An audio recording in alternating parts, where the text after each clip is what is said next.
please make your way inside the theater. Please note, no food and beverage is allowed inside the theater.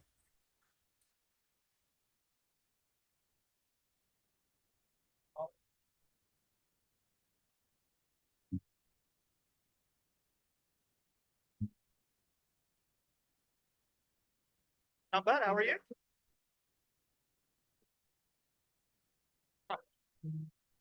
הפוזלים שלי עזבו את הכס, פרסו כנפיים ועפו.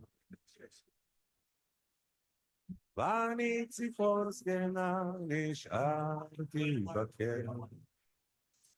מקווה מאוד שהכל יהיה בסדר. תמיד ידעתי שיבוא היום. The show will begin in 4 minutes. Please make your way inside the theater.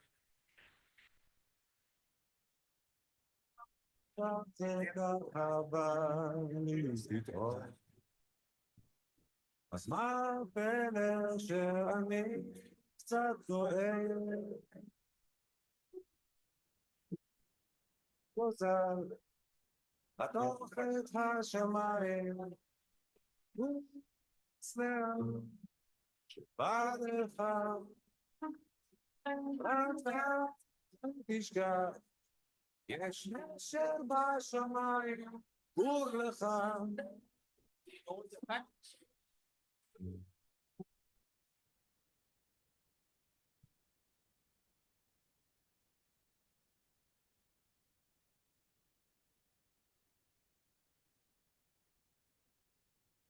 עכשיו נשארנו לבדנו בכיף, עברנו ביחד.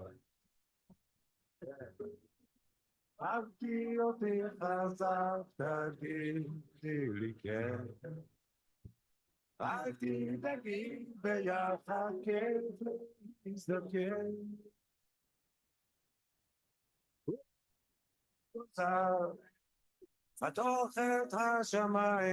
Ladies and gentlemen, the show will begin in 3 minutes. Please make your way inside the theater.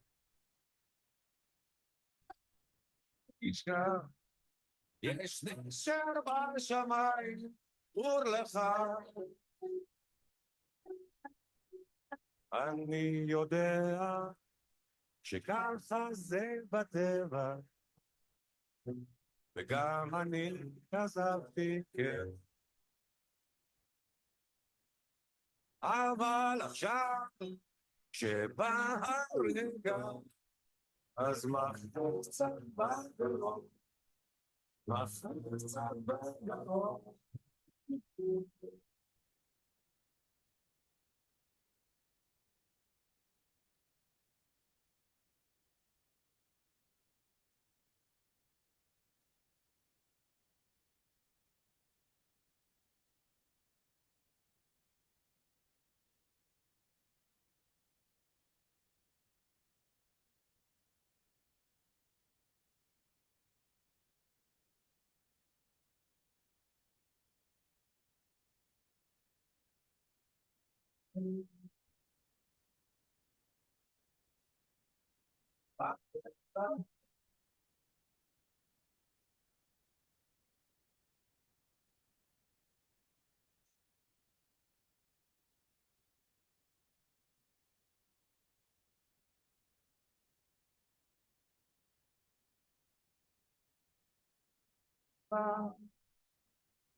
אני רוצה לעשות טובה, אני רוצה לעשות כסף, אני רוצה לעשות כל מה שהלב אומר, להתמודד עם הפחדים, אני רוצה לחשוב אחרת, ולהספיק הכל לפני שניגמר. אני רוצה להיות חזק, אני רוצה לראות את הדרך, אני רוצה להיות הכי טוב בשבילך, אני רוצה שתרצי אותי, שתהיי מלכה, לך מלך, אם רק תגידי לי איך. והיפה שלי, קצת איבדתי אותי, אני מבטיח לך, לא יקרה לי שוב. אהובה יפה שלי, יוצא מדעתי, אני מבטיח לך, שאני עוד אשוב לחבק אותך, אשוב לחבק אותך, אשוב לחבק אותך.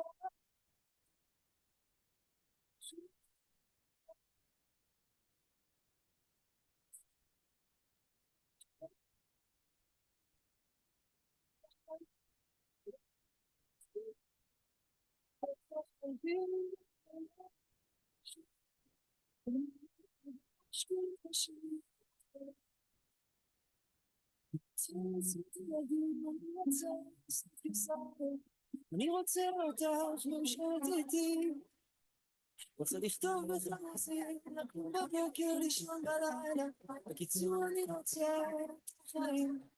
והיפה שלי, קצת איבדתי אותי, אני מבטיח לך, שזה לא יקרה לי שוב.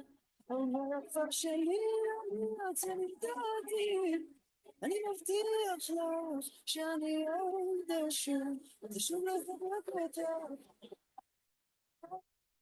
אשוב לחבק אותך.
Ladies and gentlemen, please take your seats. We ask that you put your cell phones on silent or vibrate mode now. פנים להפנות יותר גם לא תירוצים, גם לא תירוצים. והלכתי לאיבוד בתוך שוק הומי אדם, עמוק בתוך זאתה של ים, אבל אני יודע שלא תתייאש ממני לעולם. שונסתי מפניך כמו אידיוט, ברחתי להרים, בניתי מסביבי חומות מגדלים, חדרי חדרים, חדרי חדרים. באמת אני בוש ונכלם, מדבר שמפניך נעלם, מלך חי וקיים, מלך חי וקיים.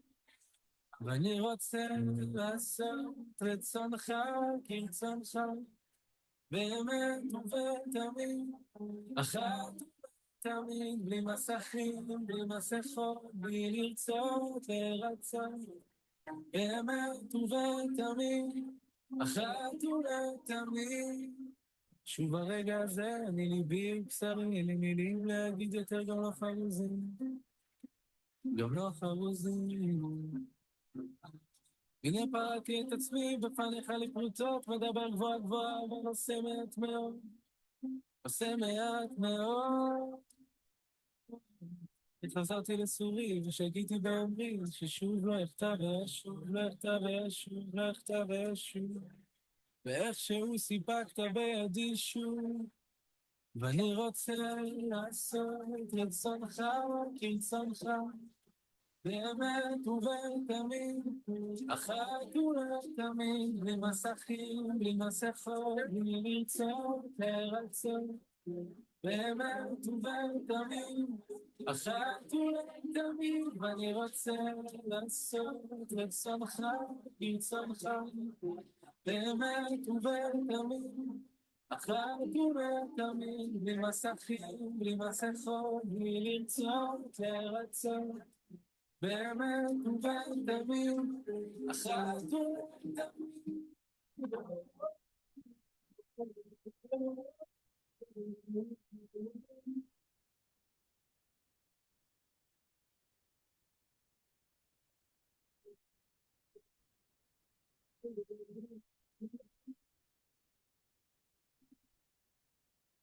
אני רוצה לעשות רצונך כרצונך, באמת ובתמיד, אחת ולתמיד, בלי מסכים, בלי מסכות, בלי לרצות לרצות, באמת ובתמיד, אחת ולתמיד.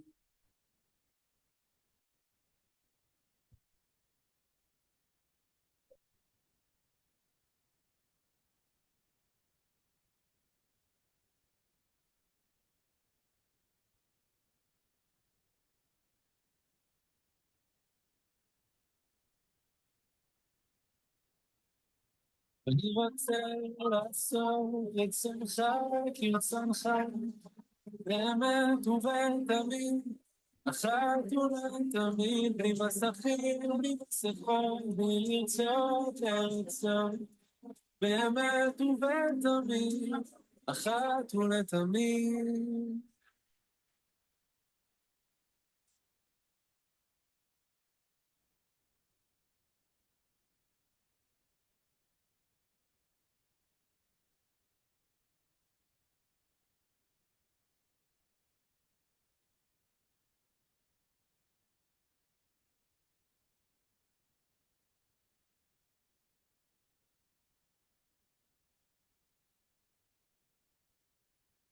Oh, hello, everybody. Hi, everybody. Nice to be here with all of you. I'm Dan, the founder and executive director of ChaiTech.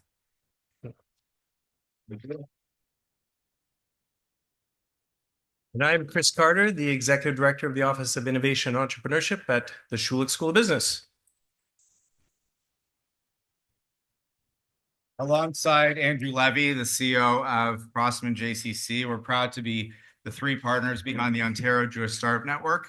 We want to extend our gratitude to the Ontario government for their immense support of this program. So thank you. Hey, Daniel, it feels like only seconds ago we were standing on this stage welcoming the first champion. And here we are, 90 days later, we're back again and we're ready to crown a new champion. How does it feel? It feels great. The competition is intense. We had 47 participants in our cohort 2. We had 9 judges judge them a couple weeks ago. And I got to say, like the ruach, which means energy in Hebrew, or wind, if you will, it was really off the chart. So like a really big hand to the 47 participants in cohort 2.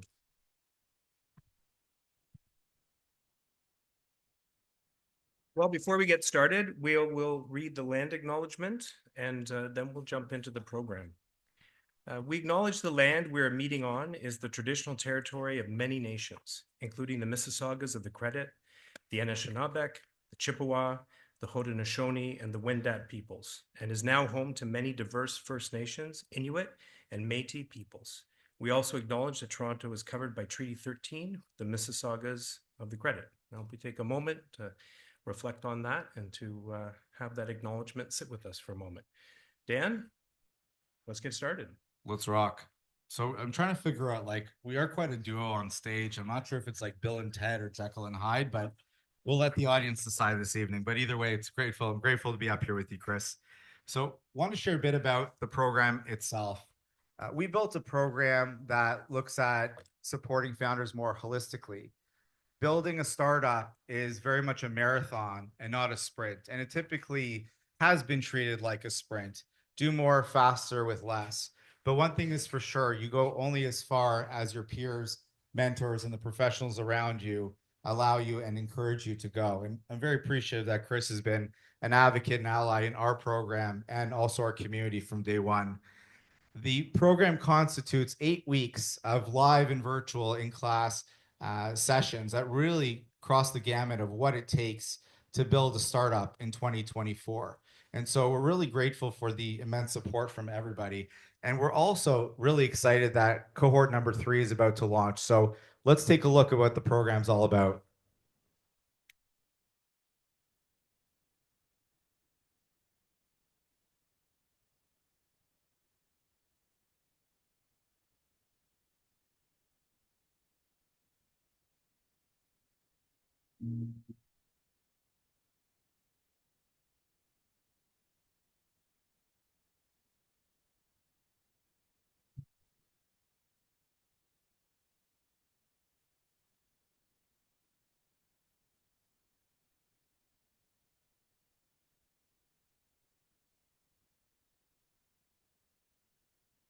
So through the collaboration with the Schulich School of Business, a number of the founders get access to the incredible Schulich Venture Academy program. They also get access to the JCC for 6 months. They also get access to the incredible Real Talk program, which is a founder resilience program that is led by Cherry Rose Tan. Cherry Rose Tan, are you in the audience, I believe? Big round of applause for you. What you do? You know, Dan, we've got a big night here tonight, and I'm really excited for your fireside chat, this time with Heather Reisman, the CEO of Indigo. And we'll talk a little bit more later, but she's been a big supporter behind the scenes, giving you and I some great advice as we've gone along. And that everyone can get ready for when we've had the final pitch has been done and the judges go for their deliberations, and Heather will be joining Dan on stage. Dan, over to you to walk us through some of the special guests that are here tonight and share some thank yous. Thank you, Chris. So we have a number of really esteemed speakers, guest speakers that are with us this evening, including Solicitor General Michael Kerzner, MPP of my riding, York Center. Welcome, Michael. Minister Stephen Lecce, Minister of Energy. Welcome, Stephen. Dean Detlef Zwick of the Schulich School of Business. Welcome, Dean. Susanna Gaich-Beria, the Vice President at York University of Advancement. Welcome, Susanna. Rhonda Lenton, President of York University. Welcome, Rhonda. And finally, Yair Castell, the Consul of the Consulate of Israel for Toronto and Western Canada. Welcome, Yair. We'd also like to extend a very special thank you to the 8 incredible VCs who joined us for our pitch day, which took place a week and a half ago. They were immensely supportive. They gave wonderful feedback. And as you'll see this evening, they chose 5 really incredible founders to present to you on stage. So thank you again for all the semifinal judges. We'd also like to thank our incredible faculty. I'm not sure if there's a better word than faculty, but it's appropriate. Our faculty at the ChaiTech Accelerator, really the best and brightest in Canadian tech and venture capital. So a big thank you to everyone on this screen, and many of them who are in the audience this evening. Thank you.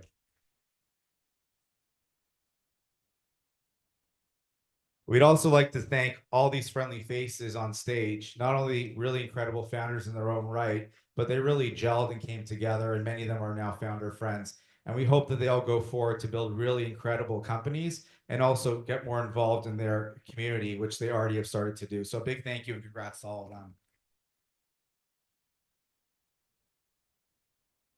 And finally, we'd like to thank all the cohort 3 applicants and those who have been accepted into our program, which starts with Uri Levine, which I don't know about you, but I'm really excited for him to come back. For those that don't know, Uri Levine is an instructor in our program and is also the co-founder of Waze. So he teaches the first 3 days of the program. It's absolutely next level. I'm obviously very biased, but to be honest, it's pretty incredible.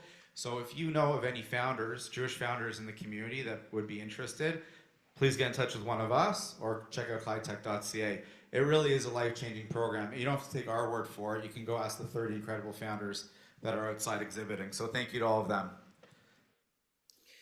Thanks, Dan. And now just take a moment to introduce our first speaker, Andrew Levy, the CEO of Prosper JCC.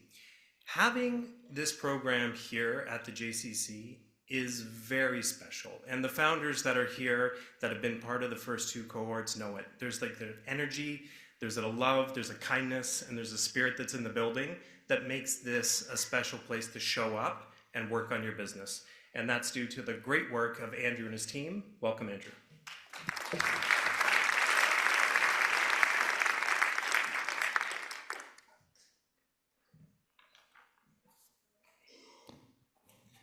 I'm the partner that likes to bring everything back to community. So let me start with this. Hine matov u'manayim shevet achim gam yachad. How sweet it is that we're sitting here together today. Timeless Song is a spiritual reflection of the power of unity of the Jewish community.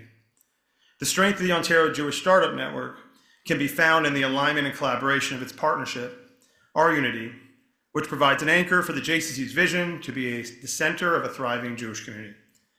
For those who aren't familiar with the JCCs, we engage close to 40,000 people a year through social, educational, recreational, cultural, and now entrepreneurial programs and experiences. And roughly 70% of the people that we engage come from the greatest cross-section of Jewish life, making the JCCs the largest platform for Jewish engagement in our city.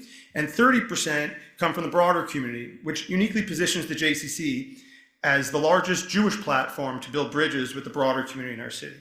And we view this role as vital in strengthening the future of Jewish life through meaningful shared experiences. So tonight, I'd just like to start by expressing my deep gratitude to our partners. Let me begin with the Ontario government, the investment through the Skills Development Fund, and the support of Minister Piccini, Solicitor General Kerzner have really seeded something incredible for our community and our city. The investment is much more than financial. It's a vote of confidence in the potential of our Jewish founders and the role our community plays in driving economic growth and cultural enrichment.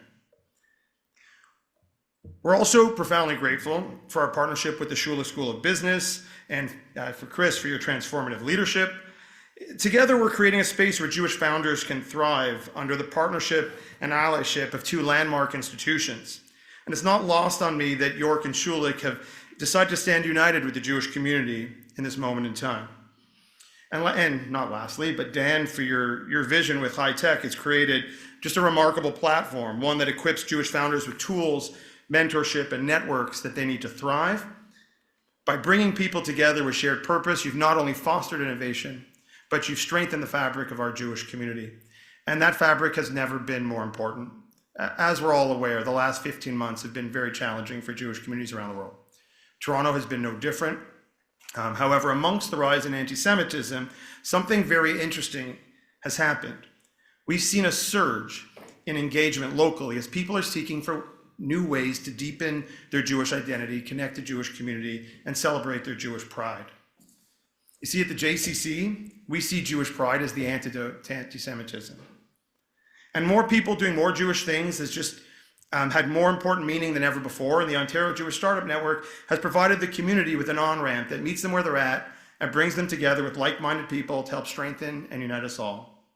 I had the privilege a few weeks ago of speaking and attending one of the high-tech sessions, and I really just left energized by the passion and creativity in the room.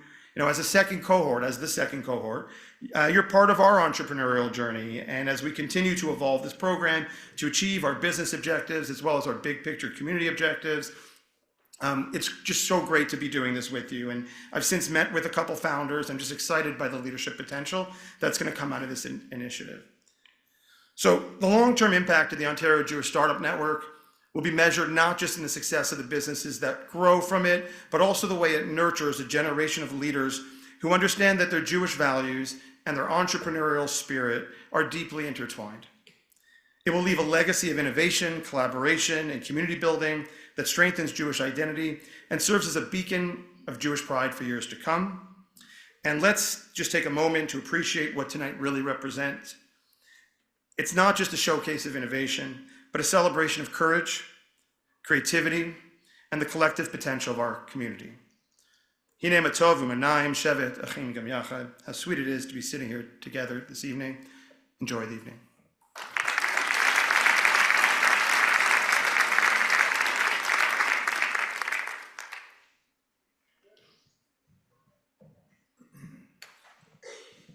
So as Andrew mentioned, it really does take a village, and I'm also very grateful for the innovative partnership that we've been able to foster and all the support that we have inside and outside of the room. I also want to acknowledge the high-tech team, Dylan and Karen, Roshni, MJ, Chris's team, including Chelsea, and the entire JCC team, including Daniel, who's right back up there, Jared for pulling us all together, as well as Candace and many others. So it really does take a village, and I'm grateful for mine with this program. Now I'd like to call up Minister Michael Kerzner, the Ontario Solicitor General, for the next aspect of our evening. Thank you.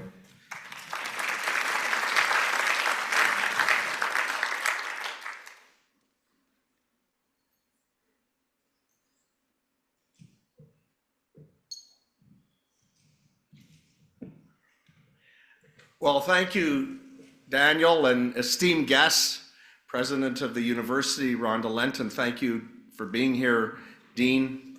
And amazing entrepreneurs who have, as what was said, used the anecdote of what's going on in our world of great uncertainty, of tremendous rise of hate, and especially anti-Semitism. And we've come here to a project.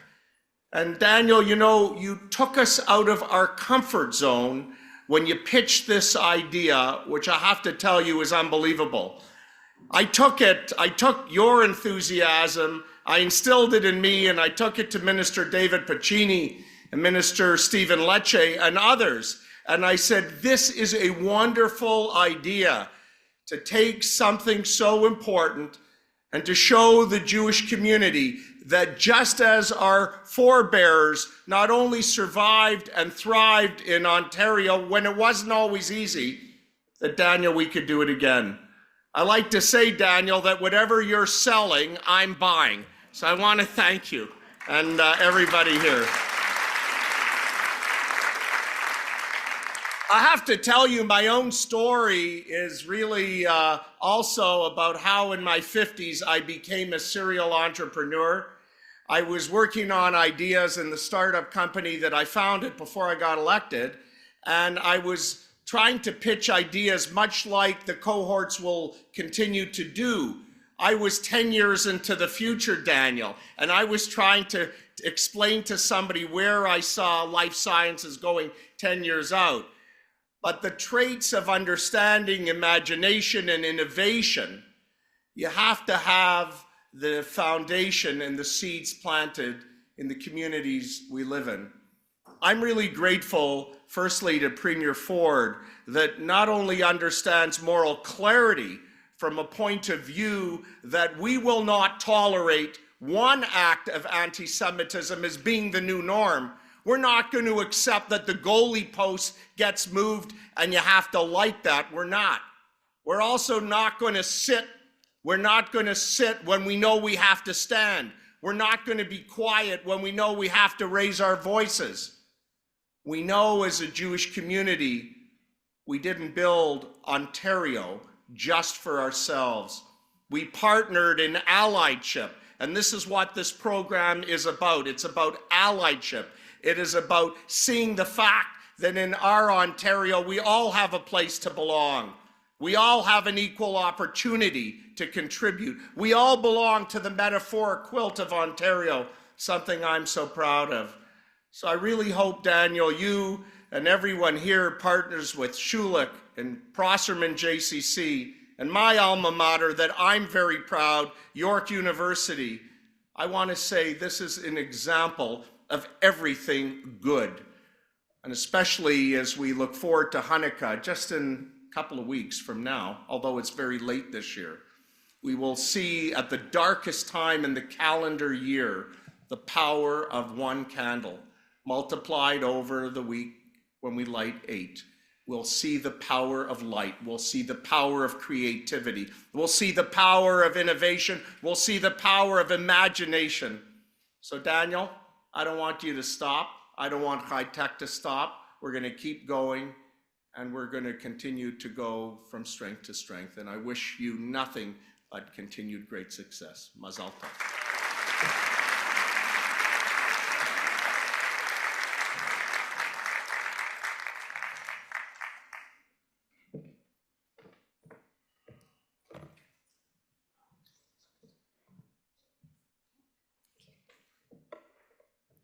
Good evening, ladies and gentlemen, minister, parliamentarians, and honored guests.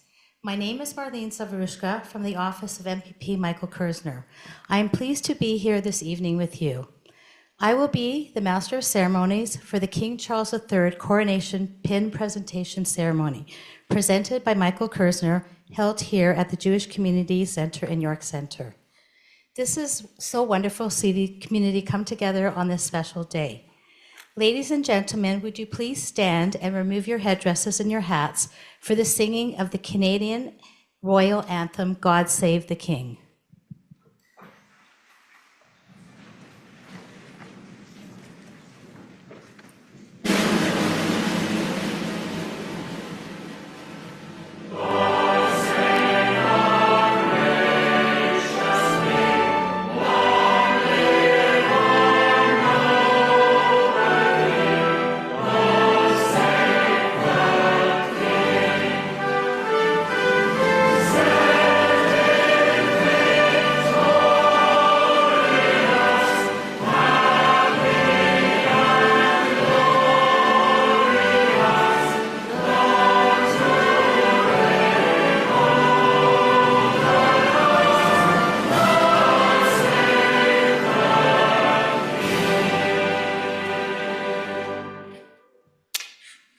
You may be seated. I would like to call upon the Honourable Michael Kerzner, MPP for York Centre and the Solicitor General for Ontario, to the stage to read the citation and the recital of the certificates and the presentation to our recipients and our distinguished guests.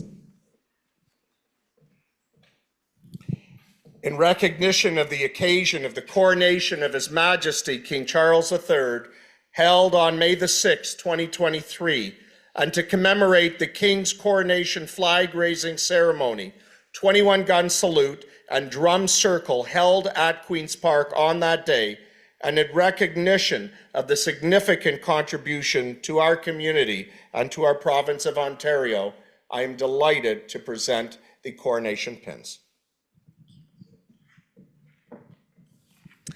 I'm honored to begin the King's Coronation Pin Presentation Ceremony. This ceremony is held to recognize three outstanding individuals, Dean Douglas Vick, Chris Carter, both from the Schulich School of York University Business, and Andrew Levy, the Executive Director for the Jewish Community Center. At this time, I would like to call upon Dean Vick to come forward and join MPP Kerzner on the stage, who will present the King Charles III Coronation Pin, acknowledged with distinction in recognition of your leadership and allyship.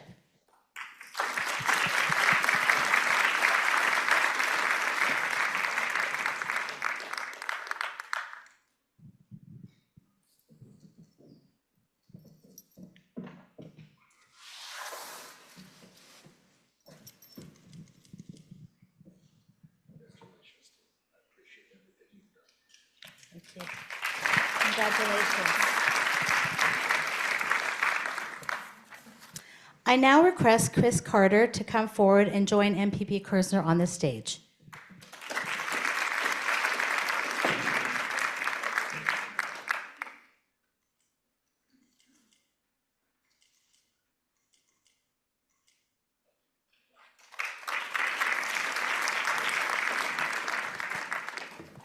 I would now like to request Andrew Levy to join MPP Kerzner on the stage.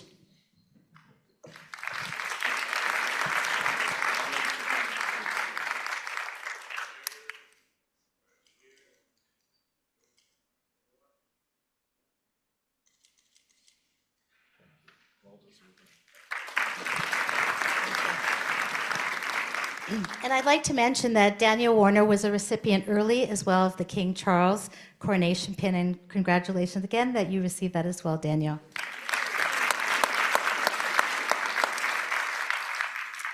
Ladies and gentlemen, before we conclude today's pin presentation ceremony, I ask you kindly again to please stand, remove your headdresses or any hats for the singing of our national anthem, O Canada.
Thank you so much, Mr. Kerzner. Thank you so much, Marlene, and congratulations to all of you.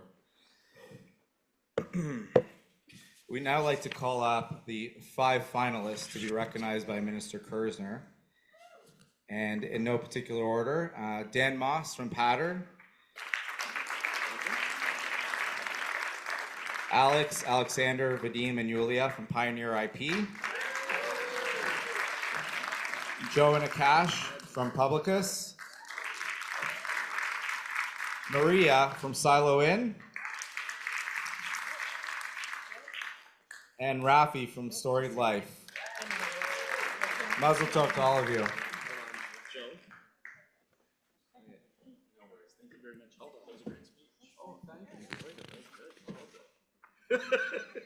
Who's Yulia? Thank you so much. We'll get one group Joe? picture. Yeah, Joe's right here. Here. Ashka? Yeah, Akash. that's okay. Okay, Sorry. come on in. Let's get one Vadim? picture. We got one group. Okay. Speed it up. Yeah. Thank you. Alex? Vadim? Here you Pleasure. go. Sorry. Alexander?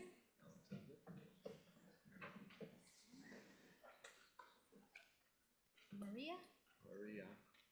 And Beautiful. Rafi. I can't wait to hear the stories. Thank you. Rafi. Hi, Rafi. Congratulations. Thank you. Just wait one second. Thank you, Marlon.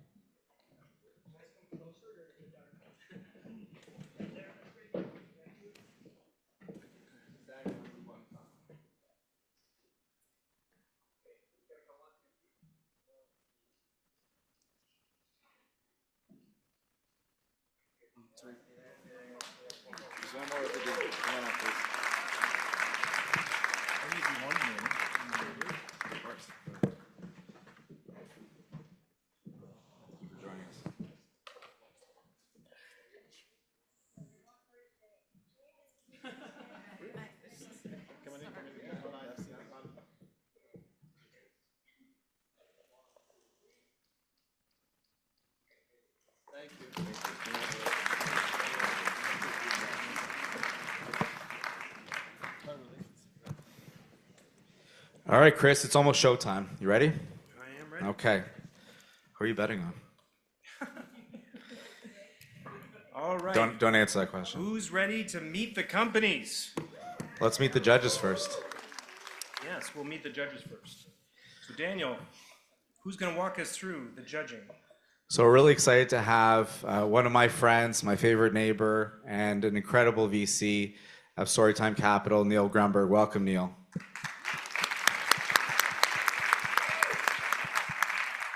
Alanna Souza is here with us this evening. She's a very active pre-seed investor, and she recently led one of our cohort number one's rounds. Am I allowed to announce that? I guess I just did. I'm so sorry, Alanna. But she's really supportive in a number of different companies, including one from cohort number one, led by Josh Gutman. So congratulations and welcome, Alanna. And last but certainly not least, we're really excited to have Yishay Waxman with us, who's a serial entrepreneur, now turned VC, who's created an incredible fund that actively supports Israeli-based companies. So congratulations and thank you, Yishay. Welcome. All right, thank you, Daniel. And when we next see you, you'll be the roving reporter in the front row, talking to our special guests. Okay, just to let everybody know the format for tonight, we're going to have 5 minutes per pitch and then 4 minutes of Q&A. And the judges have been preparing for this. They're all ready to go. We'll throw to a lead judge. Now, all of you have a role to play in this section of the event, which is that when you see me starting to slowly bring my hands together, this means we're getting close to the time clock here that I'm keeping, and then we'll all burst into spontaneous applause right at the right moment to tell people they're wrapped up and they're off the stage. So remember your cue when I start to clap. And with that, we will welcome the first finalist onto the stage, and that will be Daniel Moss from Pattern.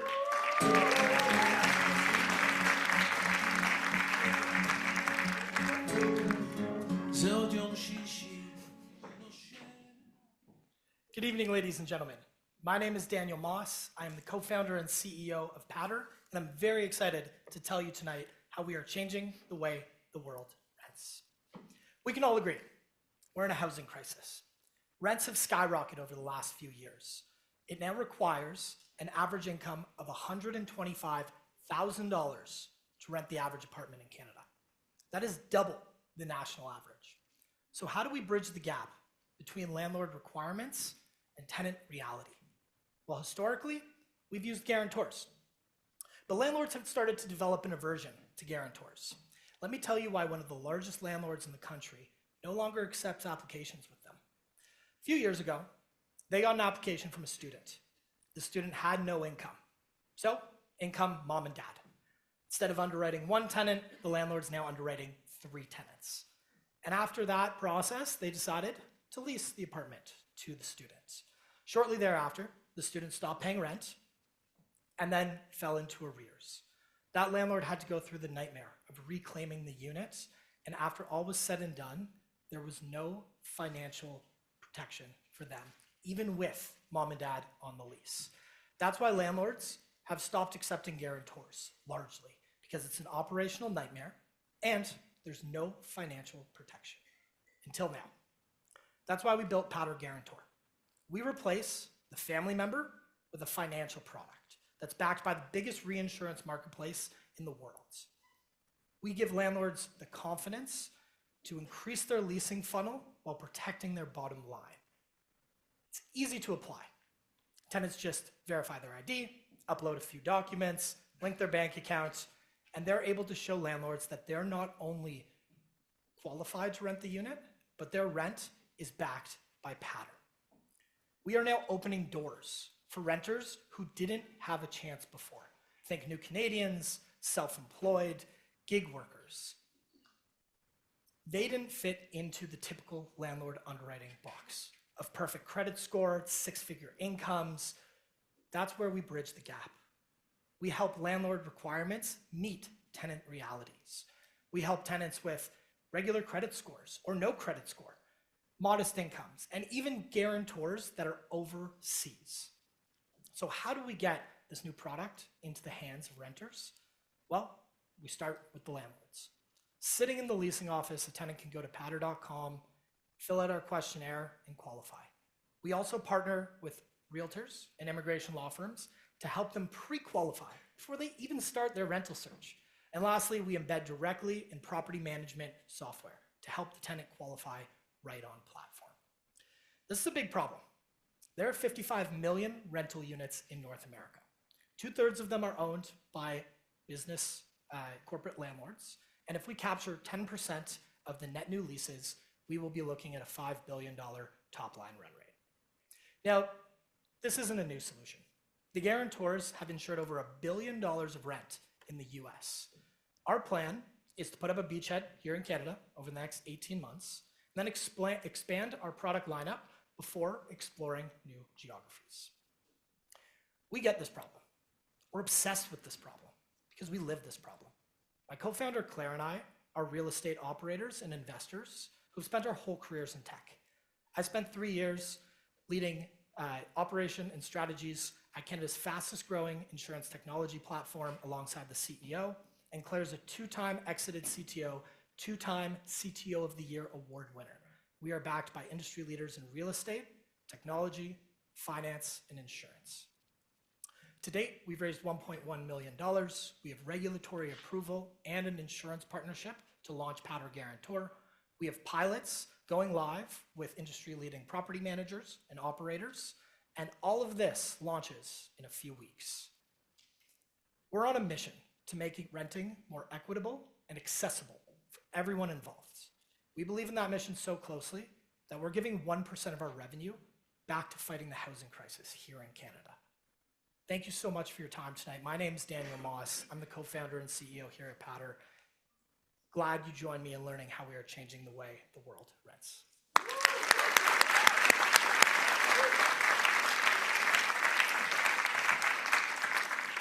Didn't even have to clap you off. Well done. First question goes to Alanna. Thank you so much. Is this working? Yeah, okay. My first question is, can you explain to me a bit more about the tech stack that landlords are using and where this sits in that stack? Absolutely, it's a great question. So landlords in Canada largely use Yardi. In the US, they've actually integrated this directly into the property management software. For us, we have a standalone application because you have to be quite big to get to that direct integration. So it's as simple as a landlord has a tenant in their leasing office that they would like to reapply with a guarantor. They send that tenant to powder.com. They fill out our questionnaire, link their bank account, upload a few documents, and then they can, on the spot, qualify and buy our insurance policy. Thank you. And why do you think no one's done this in Canada yet?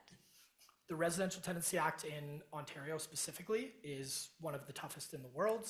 It took us 12 months to financially engineer this product to make sure it abides by FSRA, the insurance legislation, and the Residential Tenancy Act, the real estate legislation. So I think people have tried before, and we just happen to be a team that feels like we have the right skill set to bring it to market.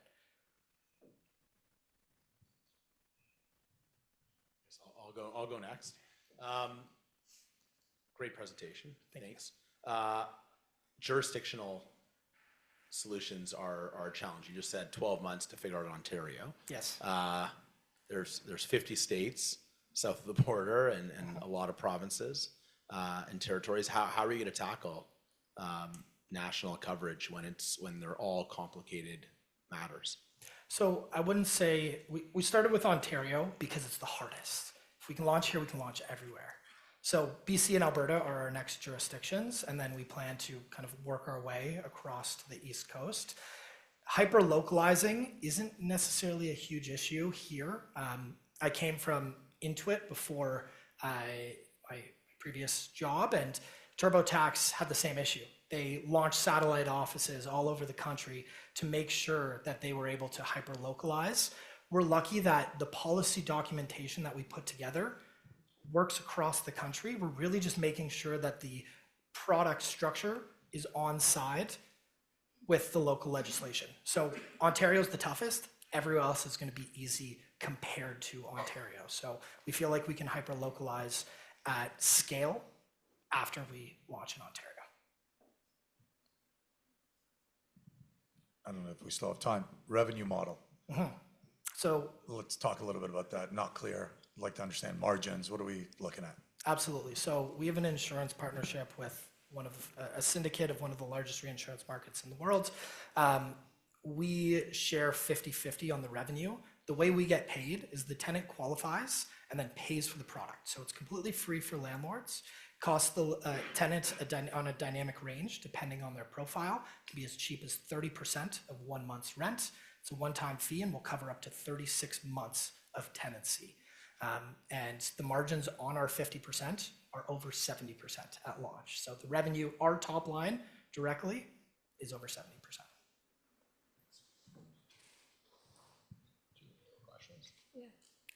How big is the market size in Canada alone if you are going after the ICP that you mentioned and with that revenue model? So in the residential real estate market, it's about 500 million. It is substantially bigger in the US. That's why our plan is to put up a beachhead here. I didn't get to chat about it earlier, but we actually also have a commercial product that we are launching. Thank you, everyone. Thank you.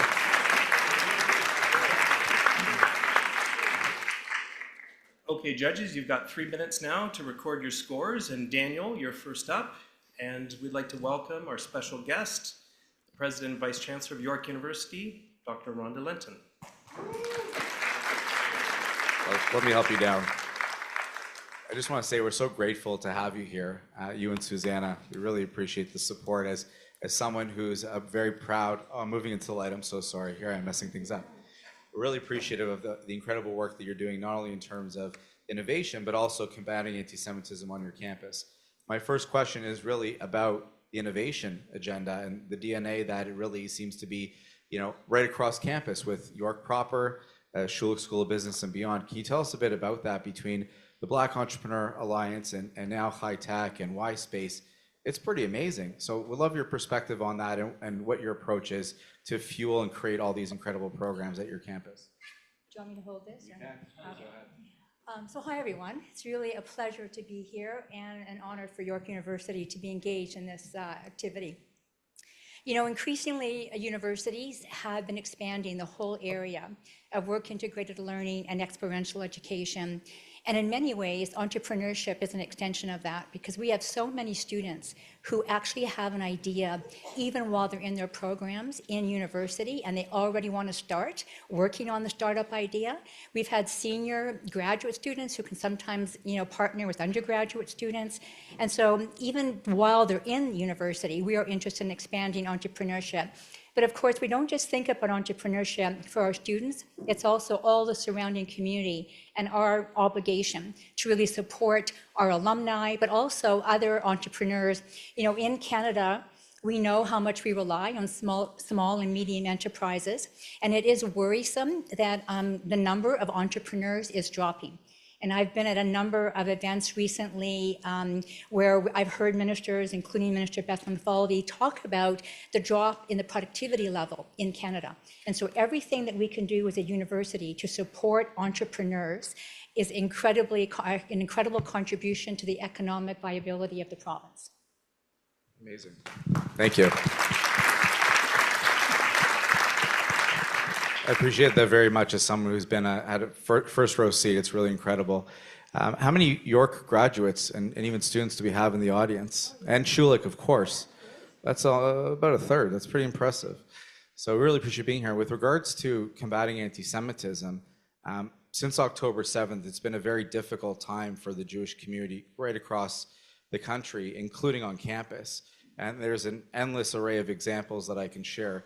But one thing that made me very proud as a York University and Schulich alumni was the more assertive stance and more principled stance that you took to stand up for the Jewish students and fight back against anti-Semitism. So I want to share my appreciation on behalf of everyone here and ask you a bit about your approach in terms of facing off, whether it's YFS and other organizations. So would you like to?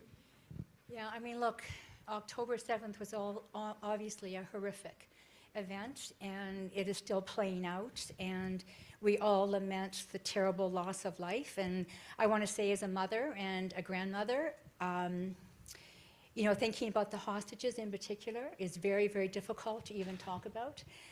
I was really, though, fortunate that I'm in this position where when we saw the situation playing out on university campuses, and we saw how it was, you know, related to a rise in anti-Semitism, that I am in a position, you know, to really advocate for our own policies and our procedures and how we can apply those policies and procedures effectively to make sure that everybody on our campuses feel comfortable, feel safe. It was obviously very difficult. Some numbers of years ago, we developed the open and inclusive and respectful dialogue policy so that we can hold our student, staff, and faculty accountable, you know, to that. And I do want to say that, you know, I want to emphasize that as much as we needed to respond and remember how important it was in this moment that we really reach out to all of our partners in Israel and show that support, that just in general also, you know, being very proactive as a rule in how we're advocating for Jewish studies, how we're advocating. We have the Koshitsky Center of Jewish Studies, one of the very first Jewish studies centers.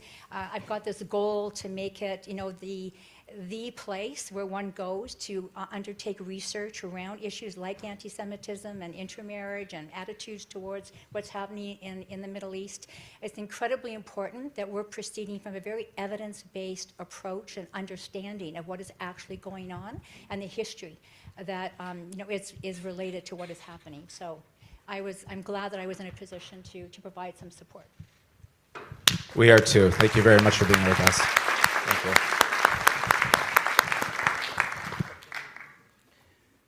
Next up, we're excited to welcome our next startup to the stage, Maria from Silo Inc.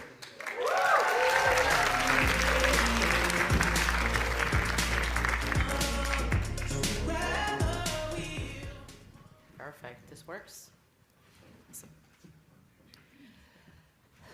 Talent is the company's biggest asset. But what happens when your biggest asset turns into your biggest blind spot? Let me tell you a story about how we learned that the hard way. That's me in a massive tractor. I used to be the director of talent acquisition for a $4 billion construction company, and we had the opportunity to partner on a $300 million mining project. So we only needed 3 employees with mining experience. So I searched across departments, spreadsheets, softwares, calls, emails, and I found no one. We lost the opportunity, but the worst part was that we had 3 people internally with mining skills right under our nose. I'm Maria Vilshansky, the founder of Silo In. I spent 15 years in construction HR, and this is just one of the many stories that I could tell you. Not knowing your talent doesn't just cost you opportunities, but it impacts every phase of construction, from business development all the way to project completion. For perspective, a single day's delay on a $50 million project can cost $45,000. And this is happening because employee data is scattered across dozens of systems and sometimes just lives in the manager's mind. So there has to be a better way to manage and retain what matters most, our employees. And this is where we come in. Our machine learning ontology engine collects all of the scattered data, learning and mapping the relationships between people, skills, and projects. The system tracks skills in real time through project schedules and daily logs. It automatically updates employee profiles. And this is why you can, with Silo In, you can find who you're looking for, not in hours, but in seconds. Need somebody for a bit, urgent project gap, specialized expertise, type in a keyword and click, and you find that person. That person's not available, that's okay. With another click, you can find other employees that have the exact same similar experiences. And this completely transforms how we work. HR slashes hiring costs and increases retention through talent pipelines. Operations rapidly staff projects. Employees showcase skills and drive growth. Now, the market is massive. We're targeting an $80 billion market of global construction companies that are ready for talent transformation and a $700 million market for Canada and the US. Now, you wonder, if the market's so big and the problem's so big, why has no one solved it? Well, companies are trying, but current solutions fall short. Generic HR systems take too long for customization. Construction software has just scratched the surface. So that's why we decided to build Silo In, the first construction platform to unify your data across all your entire organization. And it's not just about finding talent faster, it's about changing how we work and manage what matters, our employees. And how are we going to win this business? Well, construction is all about relationships and trust, and that's how we're going to move forward.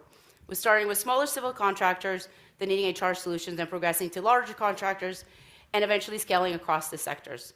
This calculated growth approach allows us to build trust and relationships at each stage while refining our product. Now, with our simple revenue model of $150 per employee on an annual basis, we're projecting $24 million by year 5. And it's not just a projection. We have validated the problem and solution with over 100 user interviews. And we have built our working MVP this year and are currently piloting with 2 US civil contractors. We're backed by a VC, and we have the team to solve this. I spent 15 years in construction, HR, operations, and product. I bring deep industry insights for talent solutions, and I'm backed by a very strong team. Now, we're seeking $500K to accelerate our product development and to create presence in the market. And the opportunity is now. The construction's at a tipping point. Projects are soaring to $3.3 trillion, while 40% of the workforce is headed to retirement. Companies can no longer guess who their talent is. We have the solution, we have early traction, and we're positioned to be the industry standard for talent in construction. Thank you.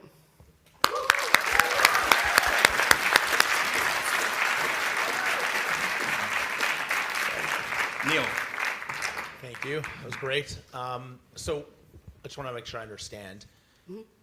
Construction companies have HR systems or don't have HR systems, or the HR systems like a Workday are just inadequate because they're not purpose-built for construction. So are you replacing that as acting as an HRMS system, but with a specific purpose-built for the construction industry?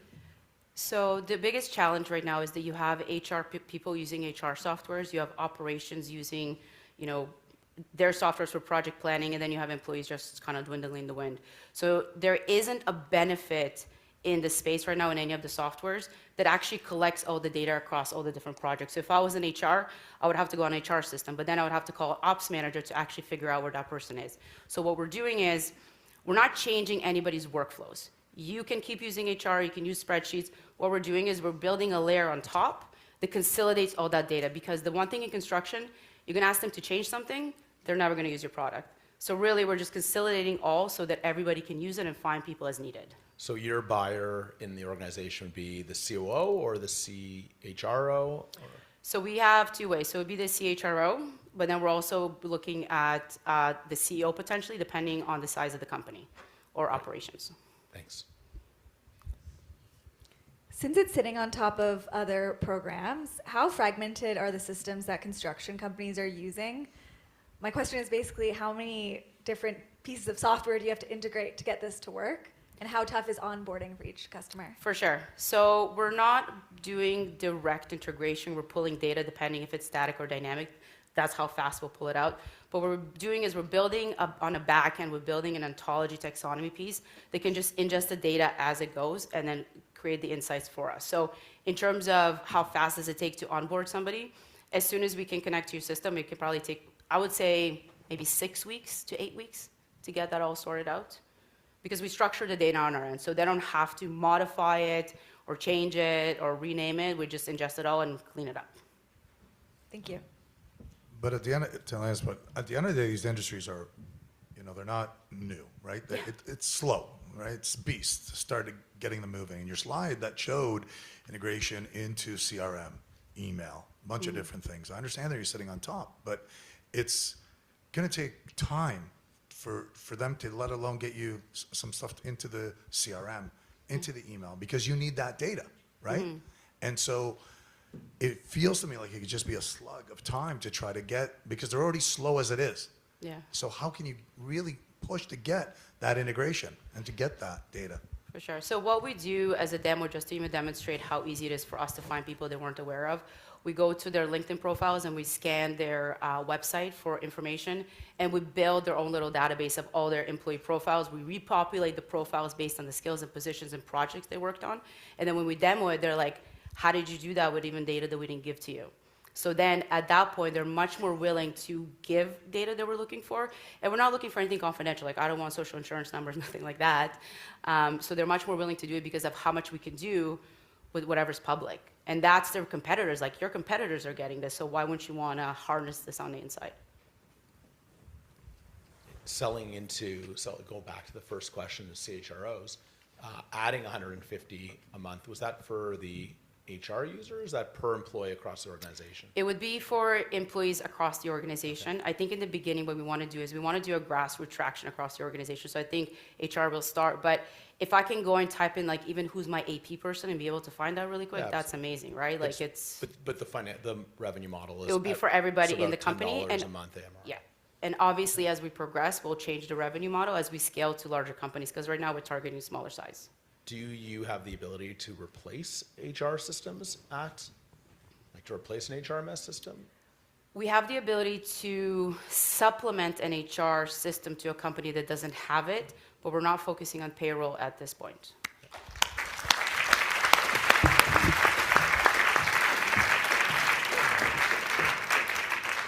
All right, Dan, you're back up, and this time you have our very first ever high-tech entrepreneur in residence, Marie. Thank you, Chris. Let's give Marie a round of applause. Our first EIR. Thank you, Marie. So we've known each other for quite a long time, I think at least 10 years. And through the ups and downs of entrepreneurship, I just want your perspective on what are some of the biggest takeaways that you've learned through your journey? Hi, everyone. Thanks, Dan, for having me. So I founded a company called Sampler. Whoa, fans, 10 years ago. And after a lot of hard work, unfortunately, earlier this year, we had to file for bankruptcy. And I love that, the emotions. And what I realized going through the process was that ultimately that's part of the journey. 90% of businesses fail. And one of the things that I realized was that we don't, as Canadians, we don't celebrate failure enough. We don't talk openly about failure. And the reality is that more companies that are built by second-time or third-time builders end up succeeding. So I went on a mission very quickly after recovering from Sampler to lend my voice to the community and to encourage more entrepreneurs to build with fearlessness and support them through this very difficult journey that is like kind of like the most impossible thing to do.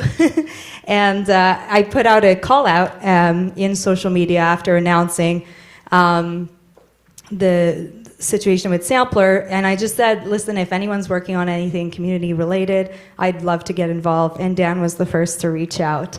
And he invented the role of entrepreneur in residence for me. And I think it's worked really well. So I'm okay. So the role of VIR is to basically be a big sister to our startups. So startups get access to me for a total of 6 hours throughout the program. And we can chat about anything.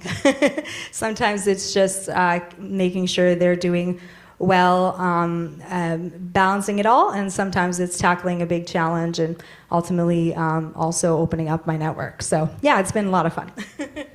Thank you. It's been very varied.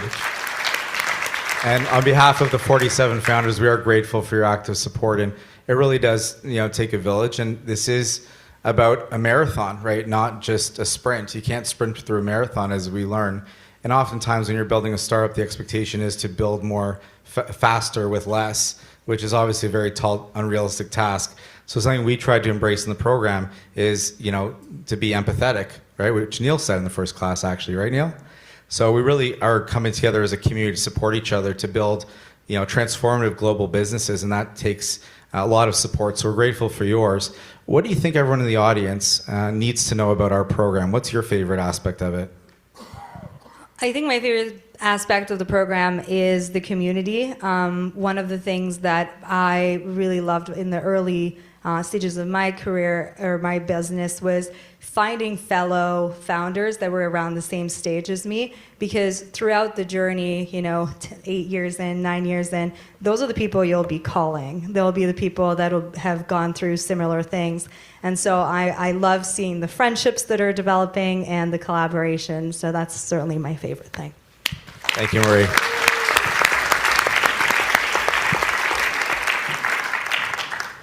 And our next startup is ready, Rafi from StoriedLife.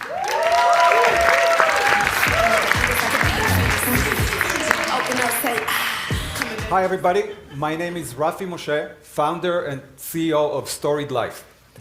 This is the easiest way to capture and share your life stories and memories. Let me start by telling you about my dad.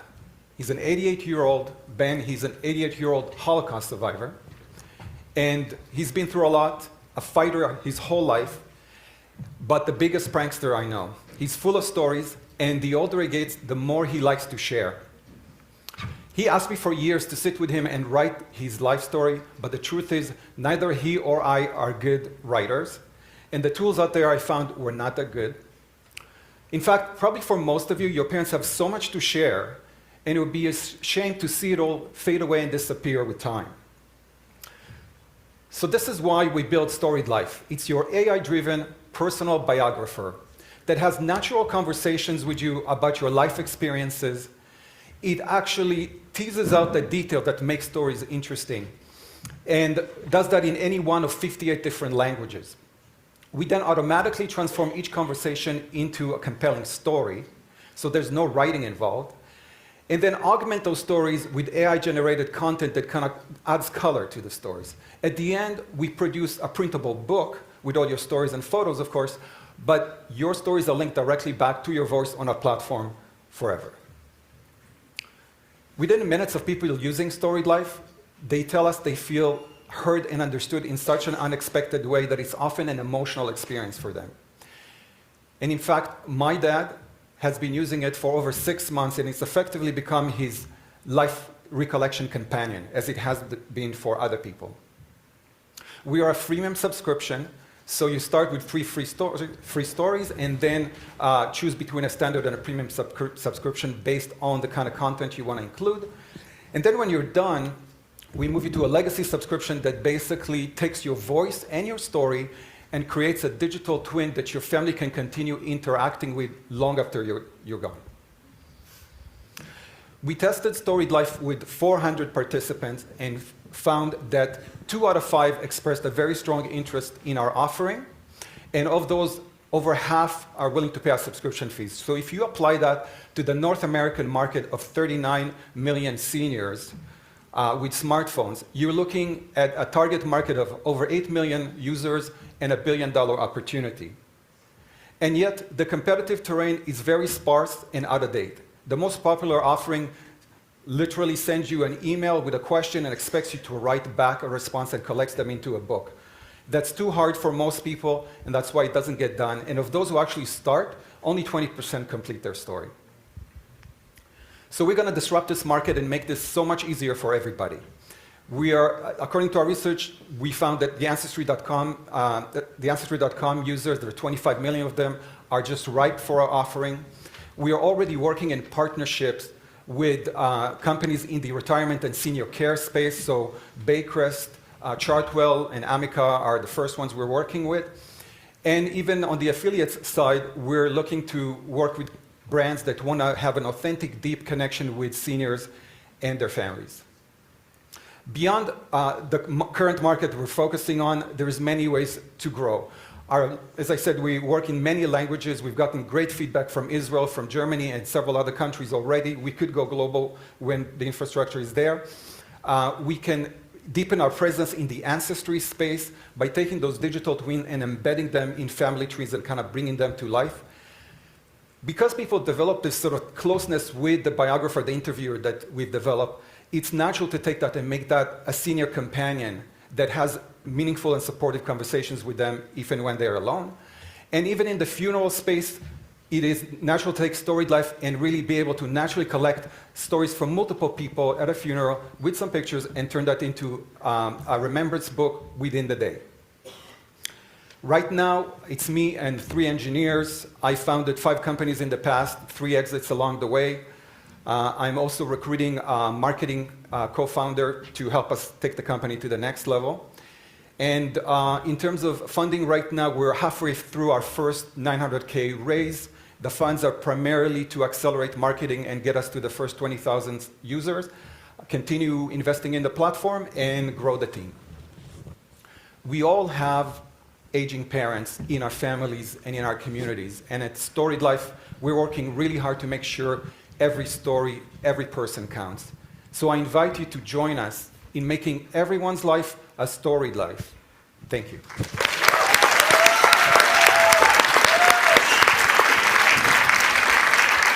Thank you, Rafi. First of all, Ben Sion, your father's story has to be told. As kol hakavod, and the story needs to be told. Us here, we're trying to make sure there's a business, and certainly this is very important. At the end of the day, my question had several, but okay, user engagement. To have an app, to have activity into the app, I mean, how much user engagement do you see within this app, in this demographic and segment that you're targeting? Yeah, so a couple of things. So first of all, engagement starts before you even get to the app. So what we are in the process of doing right now is you actually start using it on our website directly. You actually start building your story there.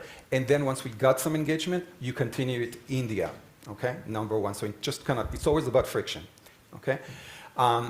Number two, in this space, the children is what counts.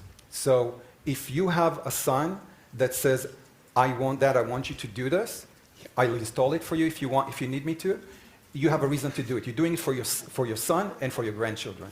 So the engagement depends on that, so a lot of our messaging, a lot of how we sell is about getting the commitment from the family in the first place. So that's the engagement part. I love this. My brother put together a book. My grandmother passed away at 100 a few years ago, and we have this incredible book that every family in all the second, third generation has. So I see the value, and I see exactly that it's the kids and the grandkids, but also like my mom and her generation certainly are on their phones all the time. My mom has 7 Instagram followers.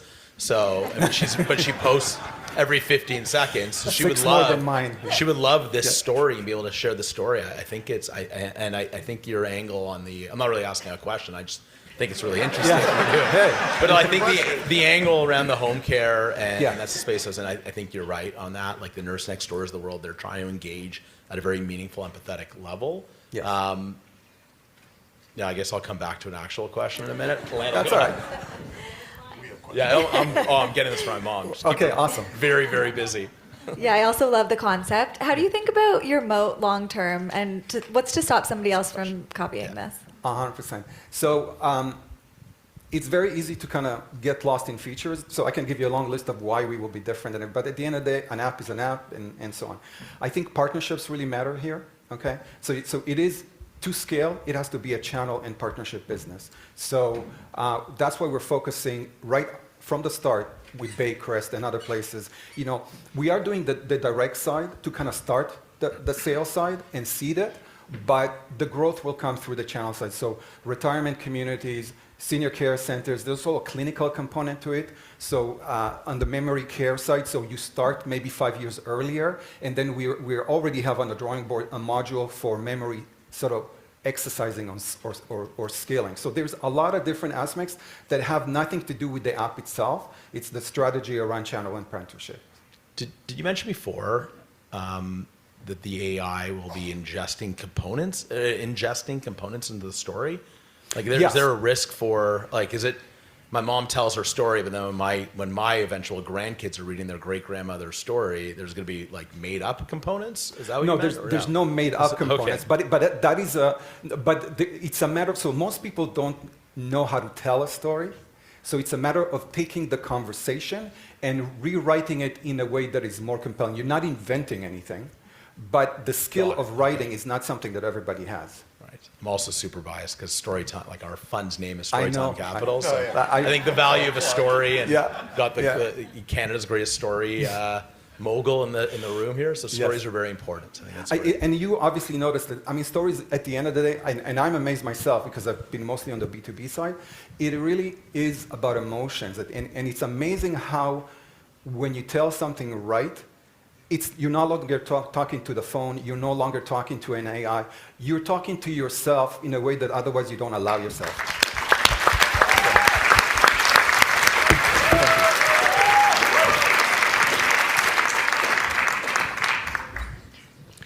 All right, Dano, you're up again, and this time we're excited to be joined by the Ontario Minister of Energy and Electrification, MPP Stephen Lecce. It's great to see you again. How you been? Amazing. Well, thank you very much for being here with us today and for being one of our earliest advocates for this program. Sorry, just so excited to talk to him. So I wanted to just share my appreciation to you, and I'm sure that many people here do as well, but you've been one of our community's biggest champions alongside Minister Kerzner and other politicians, so thank you so much for that. I would love to ask you about your role. You know, you were the Minister of Education, fighting the good fight for Ontario children, including Jewish children, and now you continue that fight forward in a different role. So can you share the impact of that has had on you as an amazing ally for our community and your outlook? Well, first off, if I wasn't promoted and sort of was given the opportunity to leave the Ministry of Education, I was going to use the StoriedLife AI to write my political obituary. Because what have I done wrong to Doug Ford to be in the Education Ministry for 5 long years? But the truth is, and you know this, Dan, I'm very grateful. And I feel like the ultimate startup in the Jewish community is Yalla. I mean, talk about disrupting a space that had strong hegemonic forces, and you've been an amazing technology partner in advocacy space. So congrats to your team. they are worthy of recognition because this is not something that's done often. But I would say, working with Minister Kerzner and other allies in cabinet, I think what we've understood is that this is not an issue of supporting one community to the exclusion of others. This is fundamentally about the defense of democratic values in our country and the type of Canada we want to leave for our children. My parents are,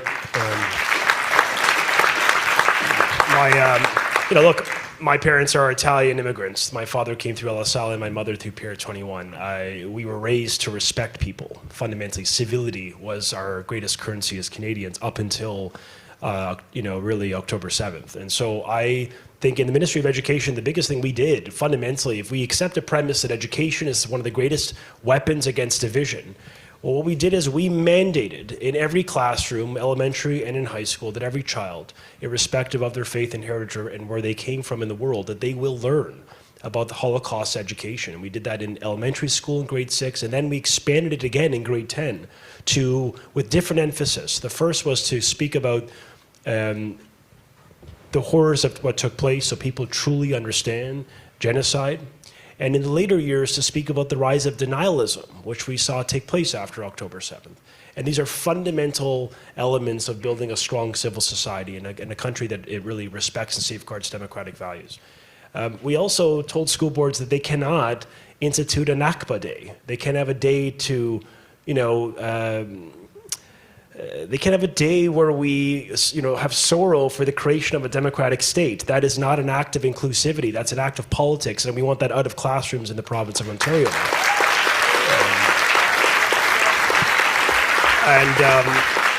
And also, we mandated education training from the Jewish community into educators, because what we often saw was there were certain, I'm not sure the right verbiage, so I'm just going to say it, but maybe less than helpful segments of the Jewish community, or I think one of you would have said, where they were doing training under the guise of being allies of the Jewish cause, but they actually weren't allies of the Jewish cause. They were being sort of engineered by school boards to really take out these minority voices instead of listening to the absolute majority of Jews and Canadians that want. Maybe co-opted is the word. Co-opted, yeah, we'll go with co-opted. It's a gentle way of describing it. And so my point, colleagues, is that we stood up for what's right. And I think the moral courage is what we need in the province. We're seeing the great acts of hate manifest around the world. And I think in Canada, we will need change and we will need leadership again, particularly when it comes to the enforcement of the rule of law. I see how hard are my colleagues, Jill Dunlop in education, Michael Kerzner in the Solicitor General's office, the Attorney General of Ontario. Like, many of these people care deeply about safeguarding our kids, and I'm just very proud to be a part of the team. And I want you to know, while I may be in happier pastures now in the Ministry of Energy, I'm sure you can tell I seem much more effervescent, much more happy. But the truth is that I'm committed to this cause, and I will be for as long as I'm in public service. And I will say Michael Kerzner has been an absolute friend and champion and a true leader in our cabinet standing up for the Jewish cause, and I'm grateful to serve with him.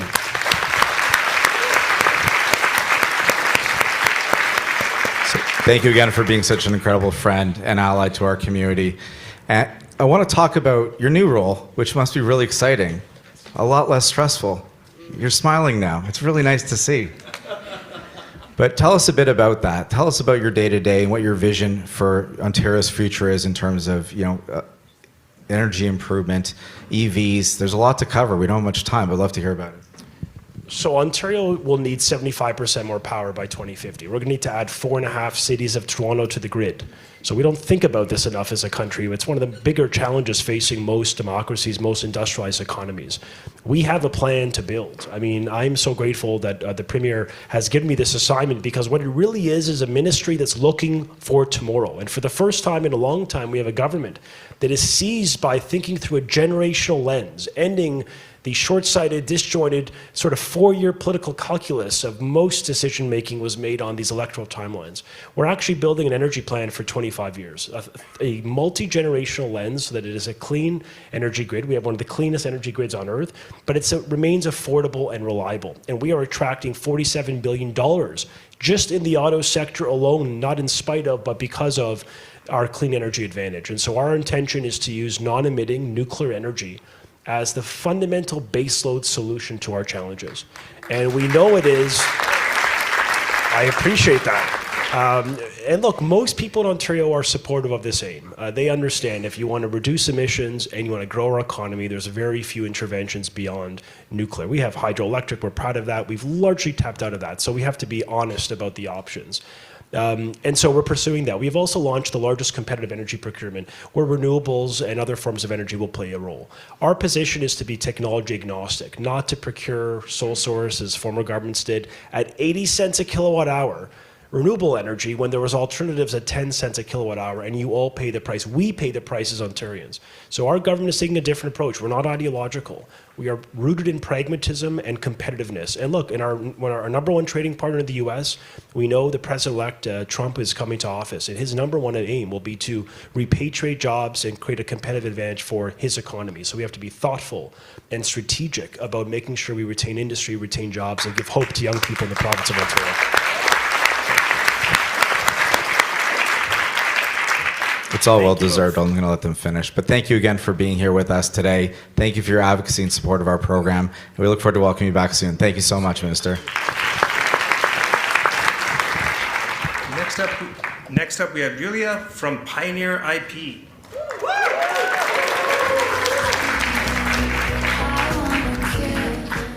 Hello, everyone. I'm Yulia, CEO and co-founder of PioneerIP. When I co-founded my last startup, we spent years trying to get a patent to protect our cutting-edge drone technology. But even when we got the patent, I still remember sleepless nights worrying, is there anyone who's infringing on my patent right now? Am I protected? That's when I realized that the patent industry is broken. All the search companies are searching under the streetlight in the patent databases, comparing my patent to millions of other patents. But that's easy, and it's not answering my question. Whereas the real infringers in real life, they're not in patent. They are in actual products, and they can be found online. And there are many companies who are facing the same problem. Look at these high-profile cases. Intel and VLSI, when Intel was ordered to pay $2.2 billion to VLSI because they infringed on their patents, and the same battle between Samsung and Apple. And that's exactly what can happen to patent holders when they rely on the outdated search methods and continue doing the search in patent databases. PioneerIP has a solution. Give us your patent number, and we will give you the list of product web pages that can potentially infringe on your patent. Open for you the licensing opportunities and the new revenue stream for your business. Alternatively, before investing tons of time and money to develop a new product, give us the short description of your future product, and we will flag the patents that you might unintentionally infringe on, saving you from costly mistakes. Look at the market. There are multiple different platforms that do the search in patent databases, whereas PioneerIP focus on patent-to-product search. That's exactly what we do, using our AI algorithms and proprietary software. Our customers fall into two groups, patent attorneys and patent holders, and we serve both of them with our mission, protect innovators and create new revenue streams within the licensing opportunities. We work at the $50 billion market, and our goal is to get $100 million in revenue in year 5 using our business model. And our scalable business model has two revenue streams. That's the search as a service, as we like putting it, for the subscription-based ongoing searches, and the one-time search for the smaller patent portfolios. We know exactly whom we are going after. Only in the United States, there are 53,000 of patent attorneys. We know exactly where they work. We know how to reach out to them. And our strategy is to start with small and medium law firms and patent holders and scale in to larger law firms and mature patent holders. So far, we have raised 160,000 under SAFE. And in just 6 months, we have brought an up-and-running product. Today, we have over 50 users on our platform. And during the last few weeks, we have secured 2 first customers, and it's only beginning. What's next? Grow sales and develop new products. With our vast patent experience, we are well positioned to transform the IP industry. We have a second-time founder, an IP and patent expert with very deep domain expertise, an AI and machine learning expert, and serial entrepreneur with a successful exit. We know the pain points of this industry. We know how to solve them, and we know how to grow companies. Next year, we plan to close our first equity round of 2.5 million, and that's exactly for the market penetration, growing sales, and accelerate the product development. Join PioneerIP to transform the IP industry and protect the innovators. So we have a wonderful team of my co-founders, so happy to take any questions. Thanks, great presentation. Do you see the bigger opportunity on the attorney side or the patent holder side? Yeah, great question. So since we have two major products for patent infringement search, we do believe that it's major for the patent attorneys, whereas for FTO, Freedom to Operate, is our second product. That's mostly for the patent holders. Okay. And what happens after you find out somebody is infringing on a patent? Do you guys help with that process? And how often is it worthwhile to go after whoever might be infringing? Yeah, great question. So we are a software company, so we deliver data, and that's on the client side, what they wanted to do with this data. They can bring the infringer to court, or they want to negotiate the license opportunities. We're just the software side. And do you have a sense of how fruitful it is? Like, in how many cases you would actually want to go after the person infringing? Like, is it 50% of the time? 25% of the time? From our experience, Alex, do you want to comment? You had a lot of cases at this time. So it really depends on the business case itself. Each time the business case differs, so it's up to the user of our system to discover the whole process, build the claim chart, do the legal work. We're a search engine. We discover about more than 50% of the cases. We provide for each search, for each patent, we provide about 13 high-value results that should be explored. But what to do with it, it's really up to the user. Thank you. So the classic mistake startups make is they're trying to solve a pain point that they each themselves had. You faced it yourself. 53,000 patent attorneys. How many of them did you call? How many people did you really validate? The space is so crowded, so many players. How much did you really validate that there is a pain point beyond the pain point that you faced yourself? Yeah, well, first of all, before we kicked it off, we did a very deep customer development process, and we're still in this process. So with every customer, with every user, we're trying to get how they're solving this issue now. What does it take from them? How much time they spend? How much money? So we have validated this problem and solution with over than 50 patent attorneys from US, Canada, and Israel. So they're all in our platform now. They're giving us their feedback. That's how we can polish the system and add more and more features and prioritize what will be next in the next release. So they're helping us a lot. Sure. I just want to answer one more thing. You said the crowded space. It's not actually crowded because we're outstanding. We don't do what everybody else does. So the slide with another 10 companies, we're not there. We're in a different space. So that's a perfect segue to my question. Hi, guys. We've met a lot and talked a lot over the last year or so.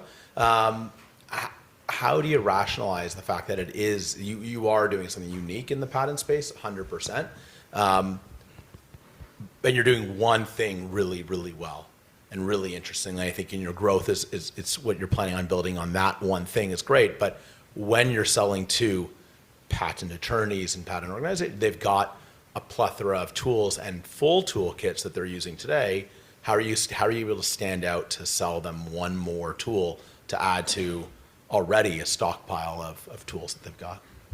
Since there is space for that, so we're talking with small and medium firms now, and actually we had already a few conversations with the bigger firms, and all they say that they do not have anything that is solving this particular problem. So as you said, they use the multiple different platforms for the other reasons because we are not doing what the others do. We are kind of complementary to the others. And how is it coming? I'll put up a softball question because I know you're heading there, but I'll just ask the question or not ask the question. Not ask the question. This is the same But time. we'll talk. Oh, wait, I want to hear how the images search is going. Tell me after. Sorry? Okay, thank you. All right.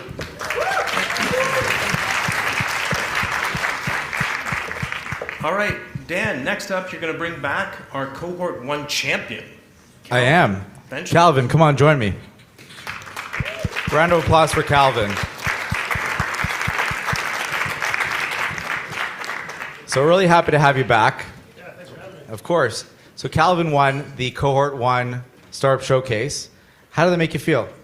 Yeah, it was an incredible opportunity. What a stage and what an event, and it was just super helpful, so I really appreciate it. We're glad you're a part of it. What was your biggest takeaways from participating in Cohort number 1? Yeah, it had to be the community. I met some incredible colleagues in the class that really just challenged me to up our game. Just working with them and just seeing the caliber that they were bringing really just challenged us to just be so much better, which was so helpful. They're a very supportive community even afterwards, so just offers for help and connections has gone tremendously far. I mean, we've got our first term sheet just signed today by our lead investor. Mazel tov. Yeah, and thank you to ChaiTech and to this entire community for helping us get here. It's been an incredible challenge and a great achievement, and we still have so much more to do, but wouldn't be here without all the support, so thank you. Absolutely. What's up next for CrewScope and yourself? Well, we're going to close our round. We're going to go to the US. We're going to expand our current clients. We're going to build out our product and build out our AI prototypes. So we've got all this conviction that we've been building up, but we just need some capital to just unleash our potential. There might be some capital in the audience. Thanks for being here with us.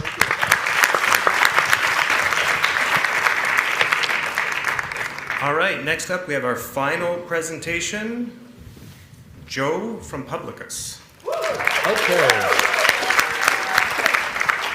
I want everyone in the crowd who has ever worked for or worked with or sold to the government to please raise your hand. Ministers, please raise your hand. I see you in the front. Every single one of you understands the pain I experienced every day. The worst part of my job at Deloitte. Finding and winning work with the government sucks. It sucks. And for everyone who didn't raise your hand, I'm going to explain why.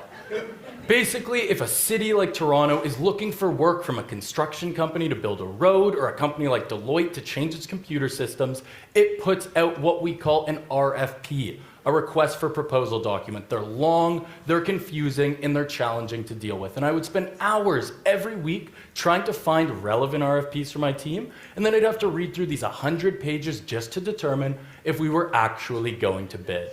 And when we did, that's when the real pain began. I'd spend weeks copy-pasting chunks of information from old proposals, old documents, to make and tailoring them to the proposal in question. And you know, if this process sucked at a company as big as Deloitte, government contrasting must be broken. And we've spoken with hundreds of contractors over the past few months to clarify that they waste almost 20 hours per month finding RFPs, that first part of the problem, almost $50,000 a year actually responding to them.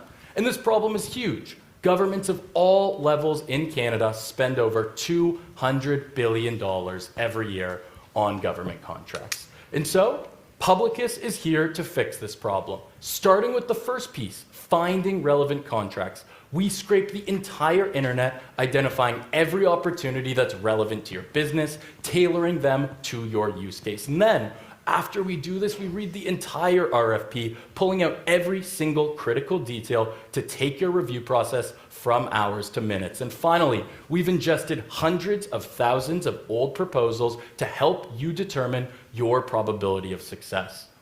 And if you decide to go ahead and bid, we make sure you win by automatically generating as much of the RFP as we can using your old proposals, your old content. We then make sure this document is compliant with the rules and regulations of the government. And finally, we use that advanced analytics we've developed by looking at hundreds of thousands of old proposals to help you determine the best possible price. We save you hundreds of hours, hundreds of thousands of dollars, and do it for only $1,000 a month. And importantly, the amount of spending the public, private, and private sectors have on RFP processes is huge, almost $50 billion a year.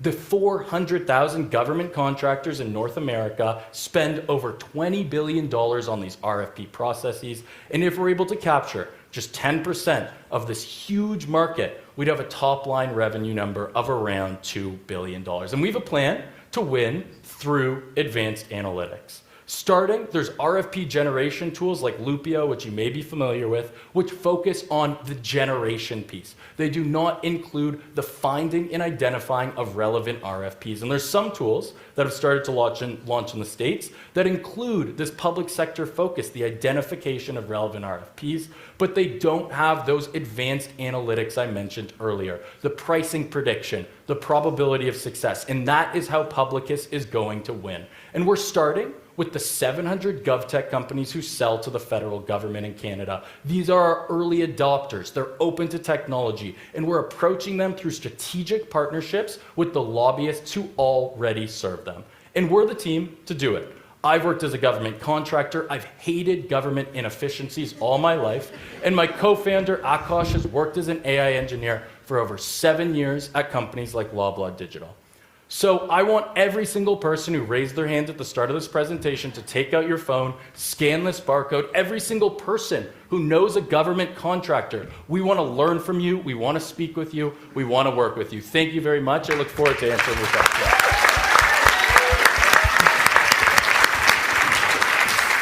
Joe, I like the chutzpah is the word of when you see a front row of all government officials. I got lucky. You didn't change your presentation. You leaned into it. So good for you on that. The pricing, I find it really great presentation. 700. Mm-hmm.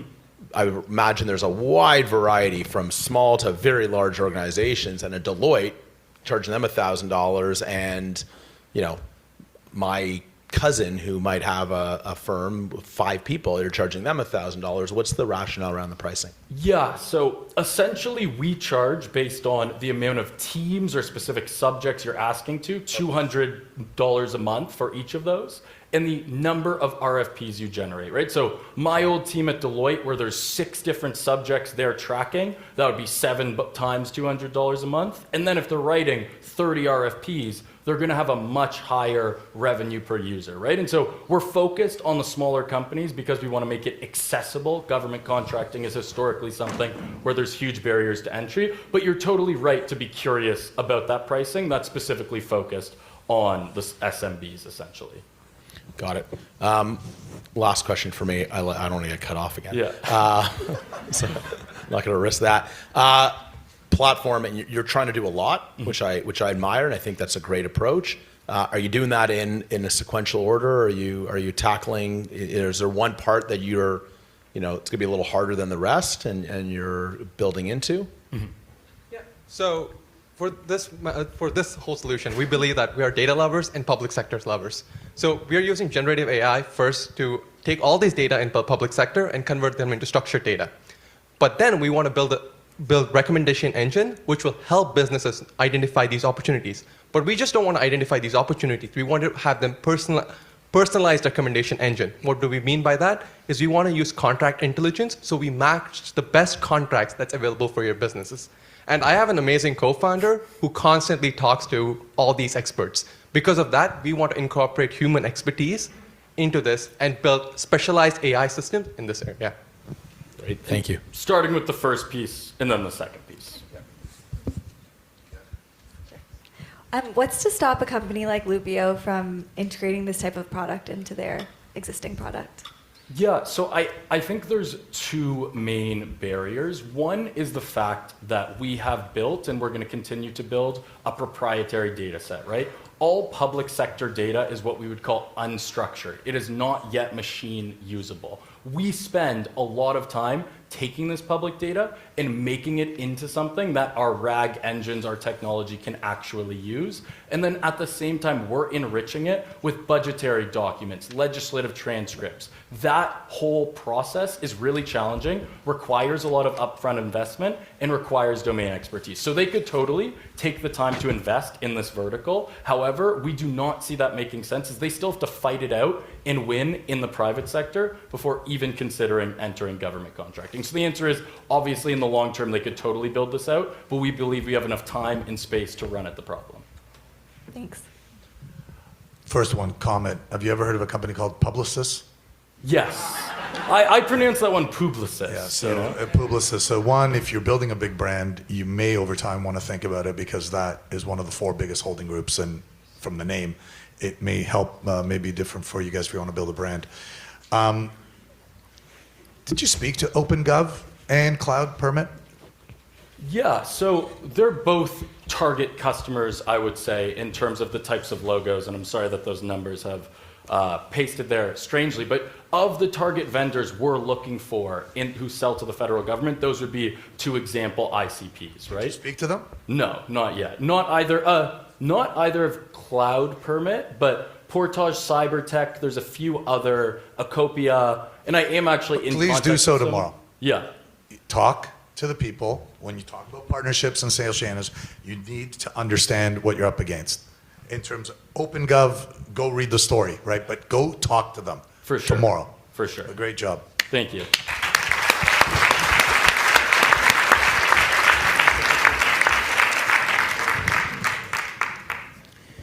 All right, now, judges, we're going to ask you to go with Dylan, go to the back room, begin your deliberations, gather up all your papers, and we'll see you soon when you have a decision on the champion. Now, this brings us to our fireside chat. And Daniel's going to come on stage, and I thought in terms of introducing our very special guest, I wanted to give an example of why we've loved the support that Heather Reisman has brought to the program. It was 10:34 on a Saturday morning, and we needed to find a way to get Uri Levine's books, Fall in Love with the Problem, Not the Solution. At 10:34 in the morning, I was sitting in a cafe, and I emailed Heather, and within 15 minutes, she replied and said, I'm on it. We asked her for her advice. Within a week and a half, she was on the phone and spent 45 minutes with Daniel and I, giving her thoughts on what this program could become. And when we next checked in with her, she had already read Uri Levine's book. She's been a great supporter, and we're excited for all of you to hear from her on stage today, along with Daniel. Welcome, Heather Reisman.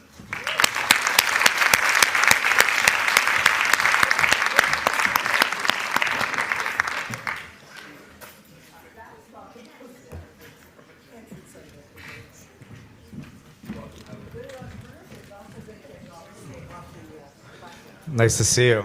How are you doing? Fantastic. Let's get you a mic. Oh, thank you so much. What's your favorite part? I love hearing budding entrepreneurs share their stories. I could listen to entrepreneurial startup stories like for hours. I love it. Well, we're doing this again in March. You're welcome to join us. I'll put it on my schedule. Please do. Well, we'd love to get to know you a bit more and about your journey. And I just want to start by saying that I appreciate your leadership, not only as a business leader, but also you're a proud Jewish leader, proud Zionist, and we're really all grateful for that. So thank you.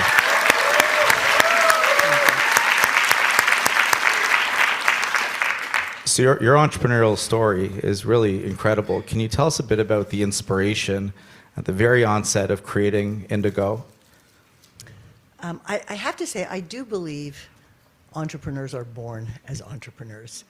And whether one discovers that they're an entrepreneur early or later, in general, entrepreneurs just don't like to work by somebody else's rules.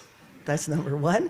And number two, when you get compelled by an idea or a problem, if it really gets at you, you can't let it go. Like, you just have to do it. So I will say to the entrepreneur that was up here, and I will get to your question, but I just want to say, to the entrepreneur that was up here and said she had experienced a failure, that is the life of an entrepreneur. You are so 100% right. And I think it's phenomenal to have somebody in this program who can share what the wins, what the losses are, as well as the wins, because that's just the nature of the game. So how did Indigo happen? I say that Indigo was part serendipity and part destiny. I spent the first 17 years of my career, after a couple of initial jobs, but my real career, I co-founded a consulting firm in the area of strategic change, and I was enormously compelled by the work that we were doing. And then at a certain point, one of my clients, who had a great rocket ship idea, recruited me to come and be the president of the company. And I was so dying to put into action the things we'd been talking to clients about, that I accepted the job. And I spent about 18 months at this company, where every single day was so exciting, because we really were putting into action the strategy that we had partially developed with the founder entrepreneur. And then I woke up one morning and said, I actually don't care about what this company does. I love the excitement, and we had a rocket ship 18 or 20 months, and I became disenchanted because I didn't love the business that it was. I loved my consulting firm. I liked the idea of putting this idea into action, but I didn't love it. And so I, whose technical specialty was strategic change, I walked in one day and I said, I'm going to be out of here in a few weeks because this is just not working for me, with no idea, none of what I was going to do. And I remember leaving the office on a Friday feeling so good that I had this load off my shoulders, this situation where I liked the work, but not the business. I felt fantastic on Friday. On Monday, I was crying in my closet, literally. Like, what the hell had I done? I just left a job where I was president of a company that at that point had grown from about 150 million to about 600 million in 2 years, like a true rocket ship, and I had nothing to do. And when I say nothing, nothing. No pink message slips, that's what we used to have in those days. No pink message slip, nobody coming from my point of view, nothing to do, no meetings, anything. And I was like, whoa, I've just screwed up my life. And by the way, I don't know how many people in the audience are women, but I always find that when men make a mistake, it's a bit like playing football. They're tackled and they get up. When women make a mistake, our career is over. Does that resonate for anybody in this room? Yes. Okay. All right. Anyway, so that's what I thought anyway, that my career was over. And I was in this real funk, and a couple of months into a really deep funk, I got a call from a friend who sat on a board with me, American, who was a professor at Harvard, but also we sat on a board together, and he said, there's a company called Borders, which is a bookstore, and they want to come to Canada, but Canada has these really crazy rules where in order to come to Canada, they need a Canadian partner, and you are one of the two people that they would like to talk to. And they proposed something really simple, which is you make an investment of X, at the time it was $2 million, they guarantee the return, and as soon as the rules change, they guaranteed what they would buy me out at.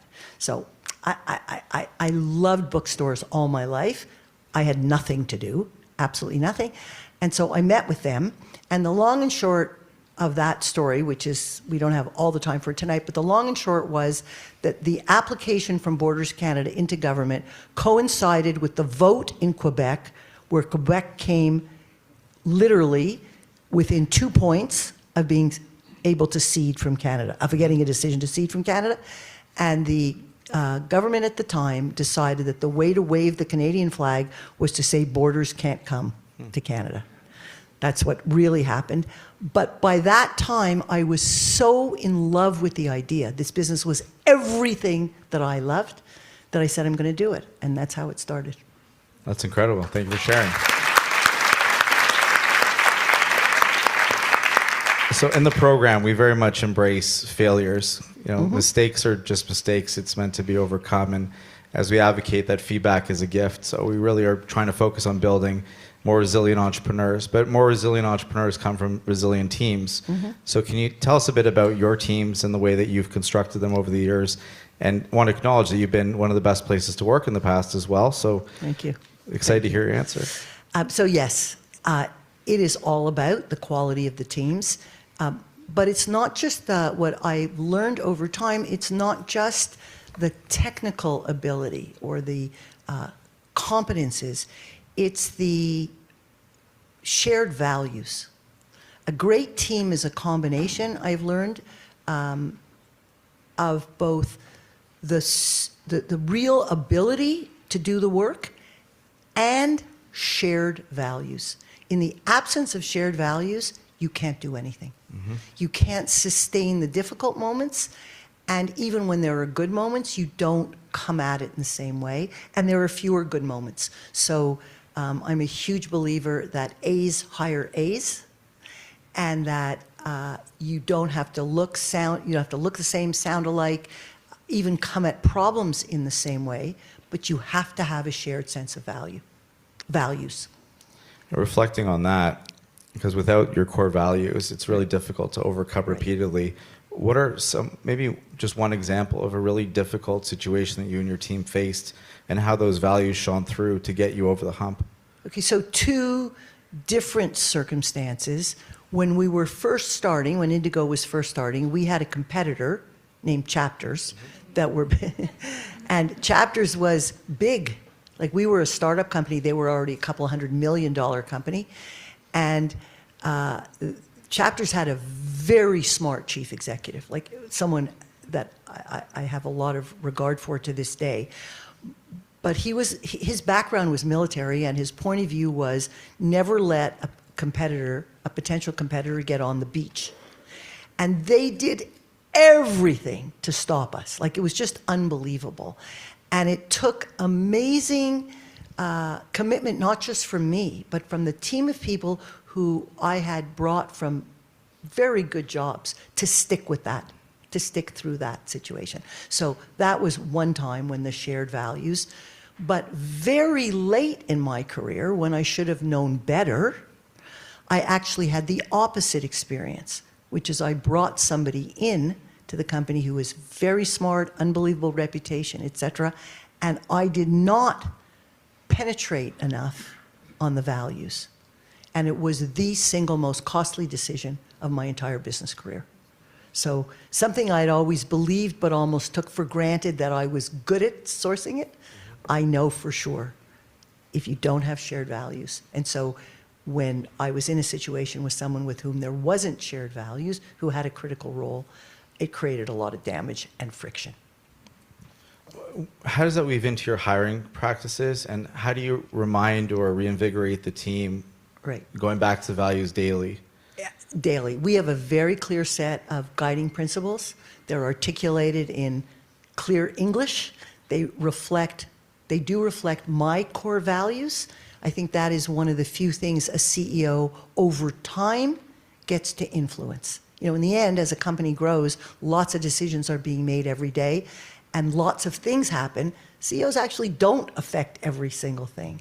But what you do get to do as a chief executive, or if you have a partner, your partner, is you get to establish the values and then align all your core systems with those values. And in particular, who you recruit, how they join up.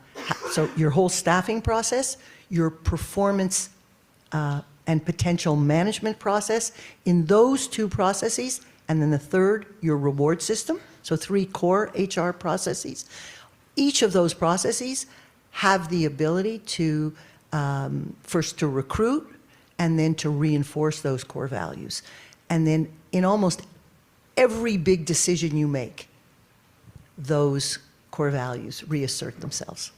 So Indigos are clearly written, easily shared. Anybody who wants them can have them. Reflecting on the difficult year and a half that our community has had, how has that impacted your approach as a leader, a Canadian business leader?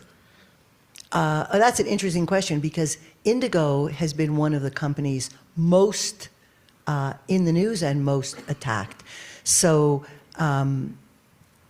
it's been an interesting path to walk, because on the one hand, I am a proud Jew and a very proud Zionist, and nothing could take away. And we'll say that, by the way, in any company, At the same time, I have to be thoughtful about how I approach this issue within Indigo to not politicize the environment and to ensure that everyone on our team feels safe and open, right? So the way it has manifested itself is I am clear to everybody in the company about what I believe in, and I've been very clear about how I and we as a company have experienced the attacks on us. I've identified the mistruths that have been perpetrated or have been expressed, and I've identified what the actual facts are, and I've allowed people to process them in the way that they want. And what has been incredible, we have 5,000 employees, almost 5,000 employees, most of whom are in our stores, and it has been rewarding beyond belief to see how people in the Indigo stores have stood fast in the face of a lot of very difficult attacks. They're very courageous, as are you. Yeah. What advice would you have for someone who is either running a business, working within a business, or part of a union, who's having a very difficult time right now because their identity is being maligned, ostracized, even excluded? You're saying in a business, running a business, or in a union, like a union organization? Based on your experience engaging your employees and building that communication, what advice do you have for others? Yeah, I think this is my experience, okay? Everybody will have to pick their own path. First of all, I think being transparent about what you believe and how you are experiencing the current reality, and then creating an environment where people can actually talk about what they feel. And if I have a moment, I'll tell you a very interesting experience that I had at Indigo. I don't know if any of you remember, there was what was called a day of action that a group of pro-Palestinians led, where they encouraged everybody to boycott Indigo. Right? It was quite an incredible and well-planned, well-organized event. And that day, members of the Jewish community across Canada came out in support of Indigo, and we ended up beating our budget, notwithstanding the fact that there was boycotts all over the place and people outside our stores trying to make it difficult. And the next day, I sent a letter out. I write to people in the company every couple of weeks, and I sent a letter out the next day, and I said, I thanked everybody for all of their efforts during what I know was a difficult day. We had done a lot to provide extra security so people felt safe, but I thanked them all, and I expressed my appreciation for their support. And then I said, what is great is that Canadians, and it wasn't just people from the Jewish community, people came out to support Indigo. I expressed I shared with them that notwithstanding those few who wanted to be negatively impactful, to harm us, we actually beat our budget. And I got an email response from an employee who works in one of our stores saying he was extremely hurt by my letter, and that at a time when so many Palestinians are under such pressure, for me to be writing about sales was inappropriate. And your natural reaction could be to say, are you freaking kidding me? Like, we are trying to keep a business going here. But I realized that he had taken the time to write. So I wrote back, I emailed him back, and I said, look,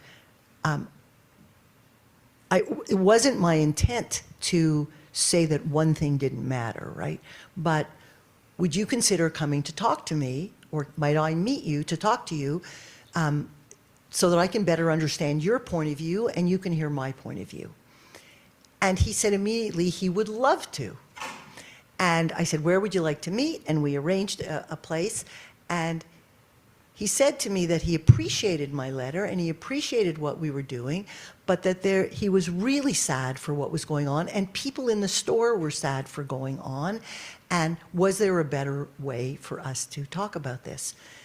And so I said, sure. Why don't we have a round table in the store at a time when we close, and so everybody can express their view, right? And he was saying the same thing my grandkids are saying, which is, you might have a good point of view, Heather, but I feel bad for all those people who are dying in Gaza. So what I learned is, first of all, openness and transparency is important, and inviting dialogue.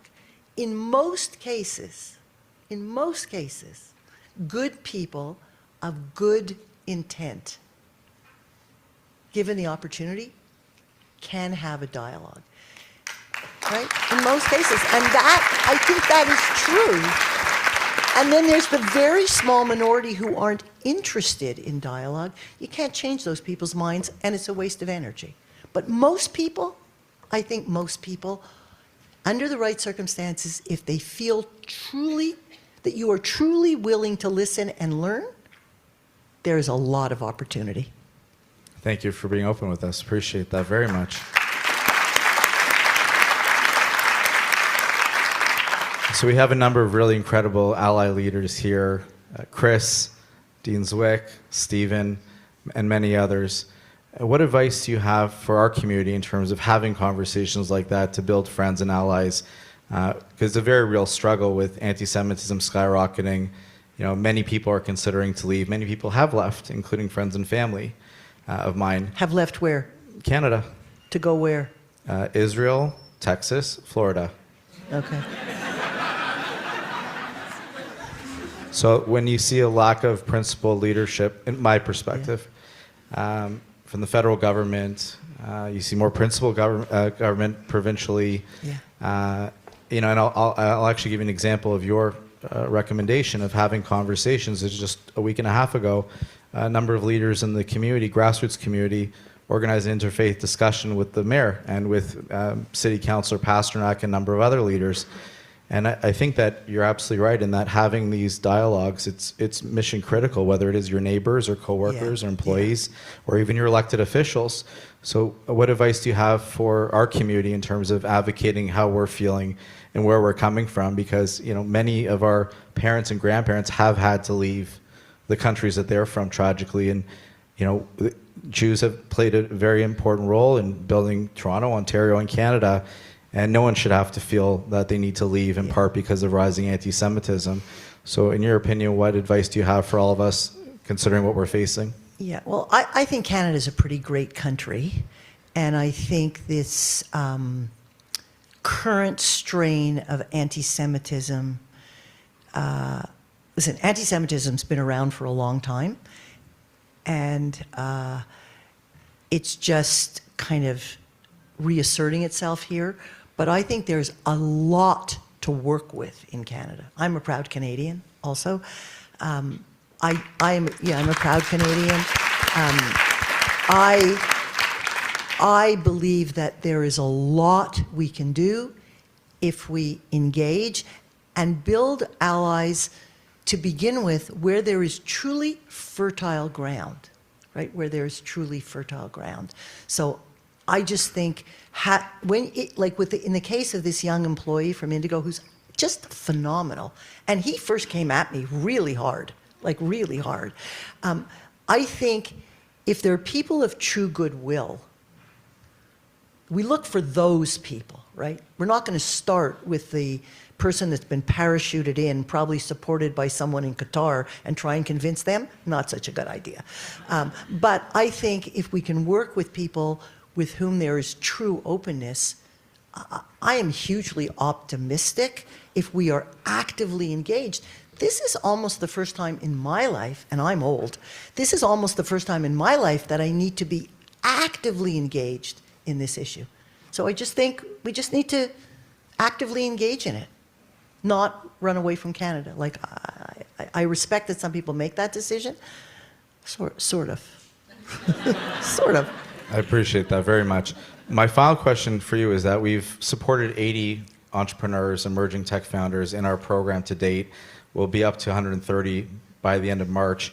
What advice do you have for all of them?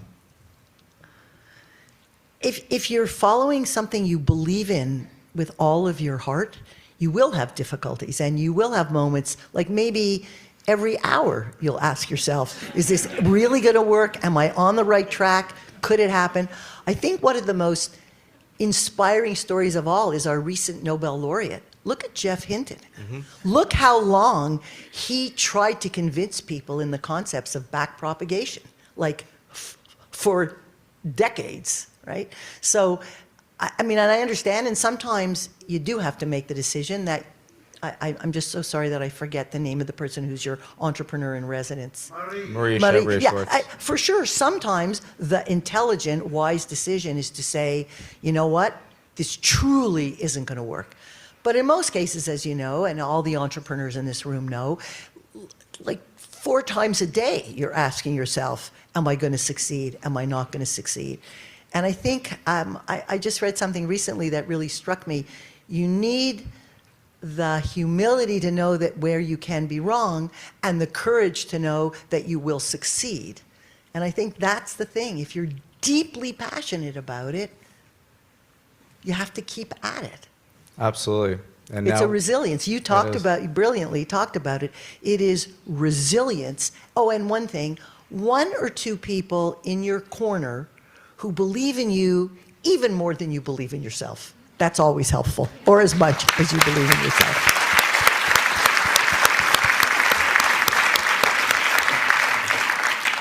now we have a program that enables that support, so founders can fabulous. make mistakes, get back in the ring, get back at bat. Fabulous. And thank you so much for being here with us this evening. Thank really you. appreciate it. It's Thank just you. fabulous. Enjoyed it so much.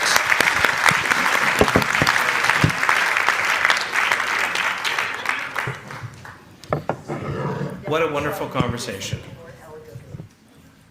Thank you, Heather. Well, now we're ready. The judges are back, and we are going to give you the moment you've been waiting for, which is to announce the champion. We want to make a few special thank yous for the group of people who put the prize package together.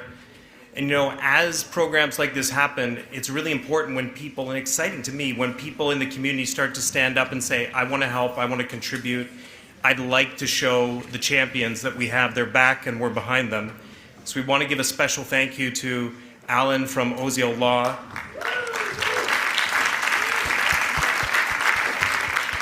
Alan stepped up and he's investing and contributing with us towards our champion, $2,500 cash for each of the champions in the startup, the final winner, the number 1 winner, and $2,000 in services. We have Mark Silver from Ready, Set, Go Design, another $2,500 in cash and $5,000 in services, so that if you're counting and doing the math out there, that's $5,000 check for the champion today. And then our own Marie, Entrepreneur in Residence, who is also the CEO in Residence for TechTO, is putting forward a TechTO membership worth $249. And then Roshni, proud Schulich alumna from Prosh Marketing, $1,000 in services. So thanks to all of them for putting this together for us.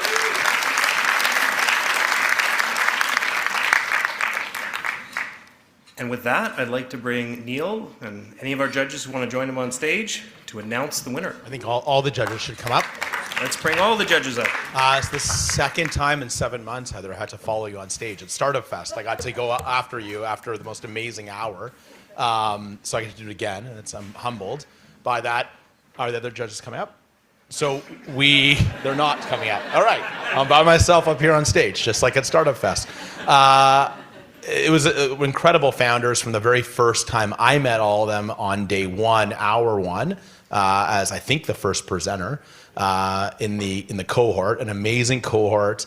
We spoke to some of the judges from last week who told us how hard it was to get down to 5 and wished us luck trying to get 5 down to 1.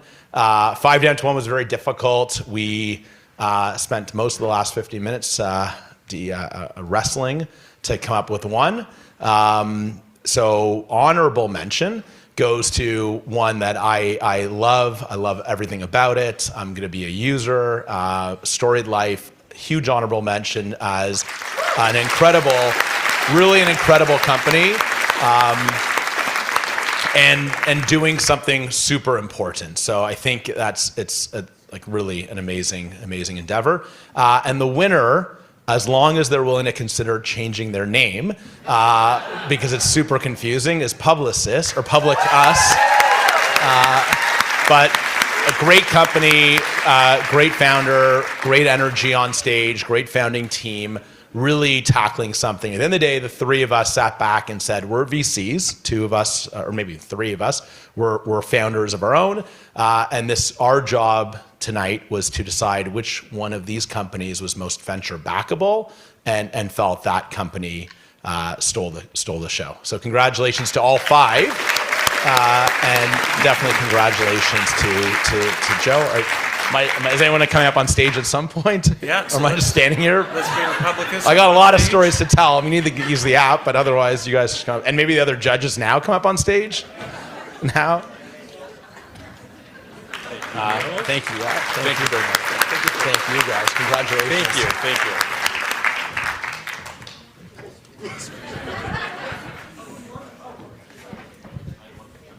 It's great.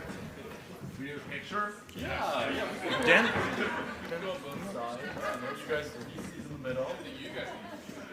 Please, Heather, come on.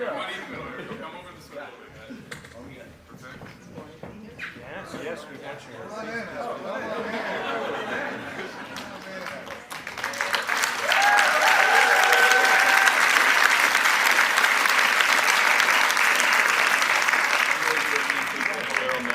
As well as Indigo, obviously. Thanks very much. Thank you.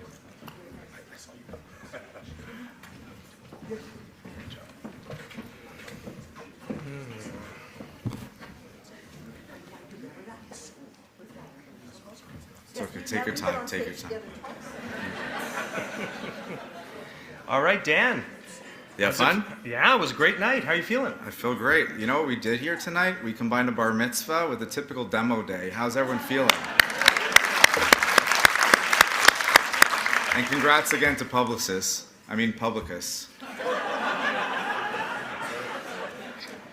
We'll all vote on your new name when you propose it. We'll put out a poll. Okay, we want to thank everyone who joined us here tonight. And first of all, a thank you to the partners in the program, the Ontario Jewish Startup Network, thanking the Prosperman JCC and Andrew for hosting us.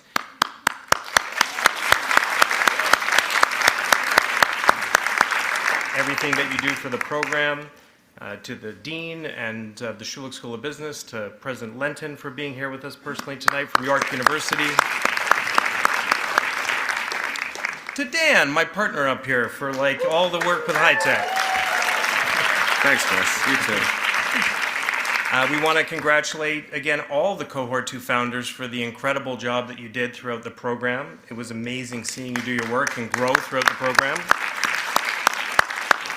I want to thank our special guests, the MPPs, the Dean, the President. There were members of the Israeli Consulate that were here tonight. We want to say thank you to as well. And especially our sponsors, Ready, Set, Go Design, Oziel Law, TechTO, Prosh Marketing. Our judges did a great job. Let's have a round of applause for our judges. And to the finalists that are here tonight, what I like to tell everybody, you know, there's the champion, and then there's what you do when you get up tomorrow morning with the company. Right? So the new day starts tomorrow for all of you, building from here. We're proud of all of you tonight, and we're going to be here to help you as you continue along in your journey. Thanks to the high-tech team and to the all the volunteers and everybody from JCC and from the team helping us get this done, and all of you here tonight. I want to close by, saying a thank you to Heather Reisman for being here tonight. And as I mentioned earlier during the introduction, we had that phone call, Dan and I, with Heather, where she made personal time for us. And Heather, you said something very important to us on the call that day, which was you challenged us to work to take this opportunity to build bridges with other communities and not turn insular, but to bring new relationships forward and use the power of entrepreneurship to do that.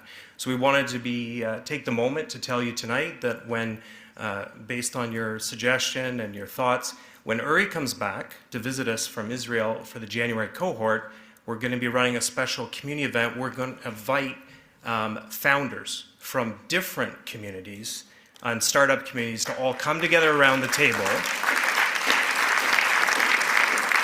and to share that access that we have to Uri and to be in partnership and friendship with those other communities. And so thanks for the inspiration, and we're going to pull that off and make it something special. Now, as the Solicitor General said, he's buying whatever Daniel is always selling. And tonight we have one more sales pitch for you, and that is we have a few spots left in cohort 3. Daniel, tell them what you're selling. A new car. No, I'm just joking. We're really excited to open up cohort number 3. We've received over 40 applicants, so we'll be closing soon.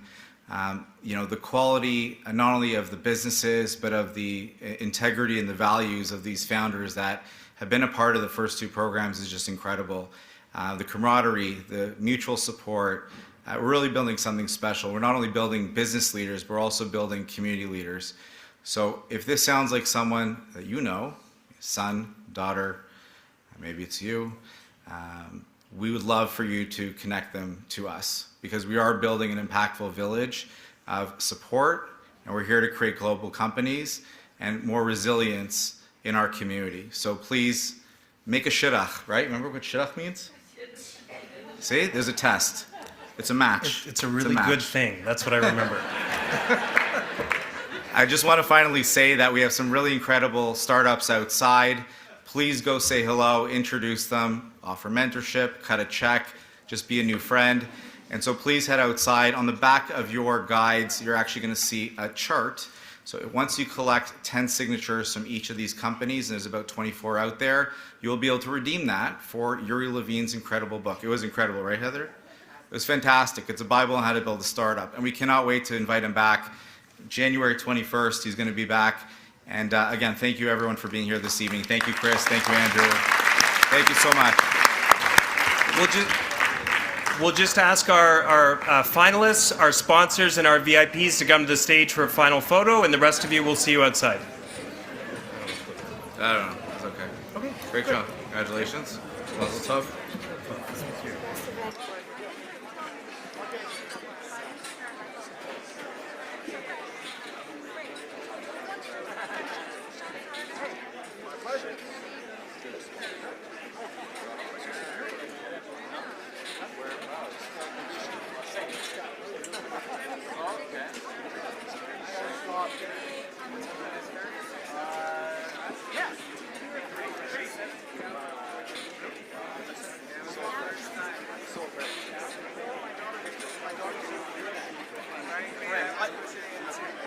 No, you need to use the right one.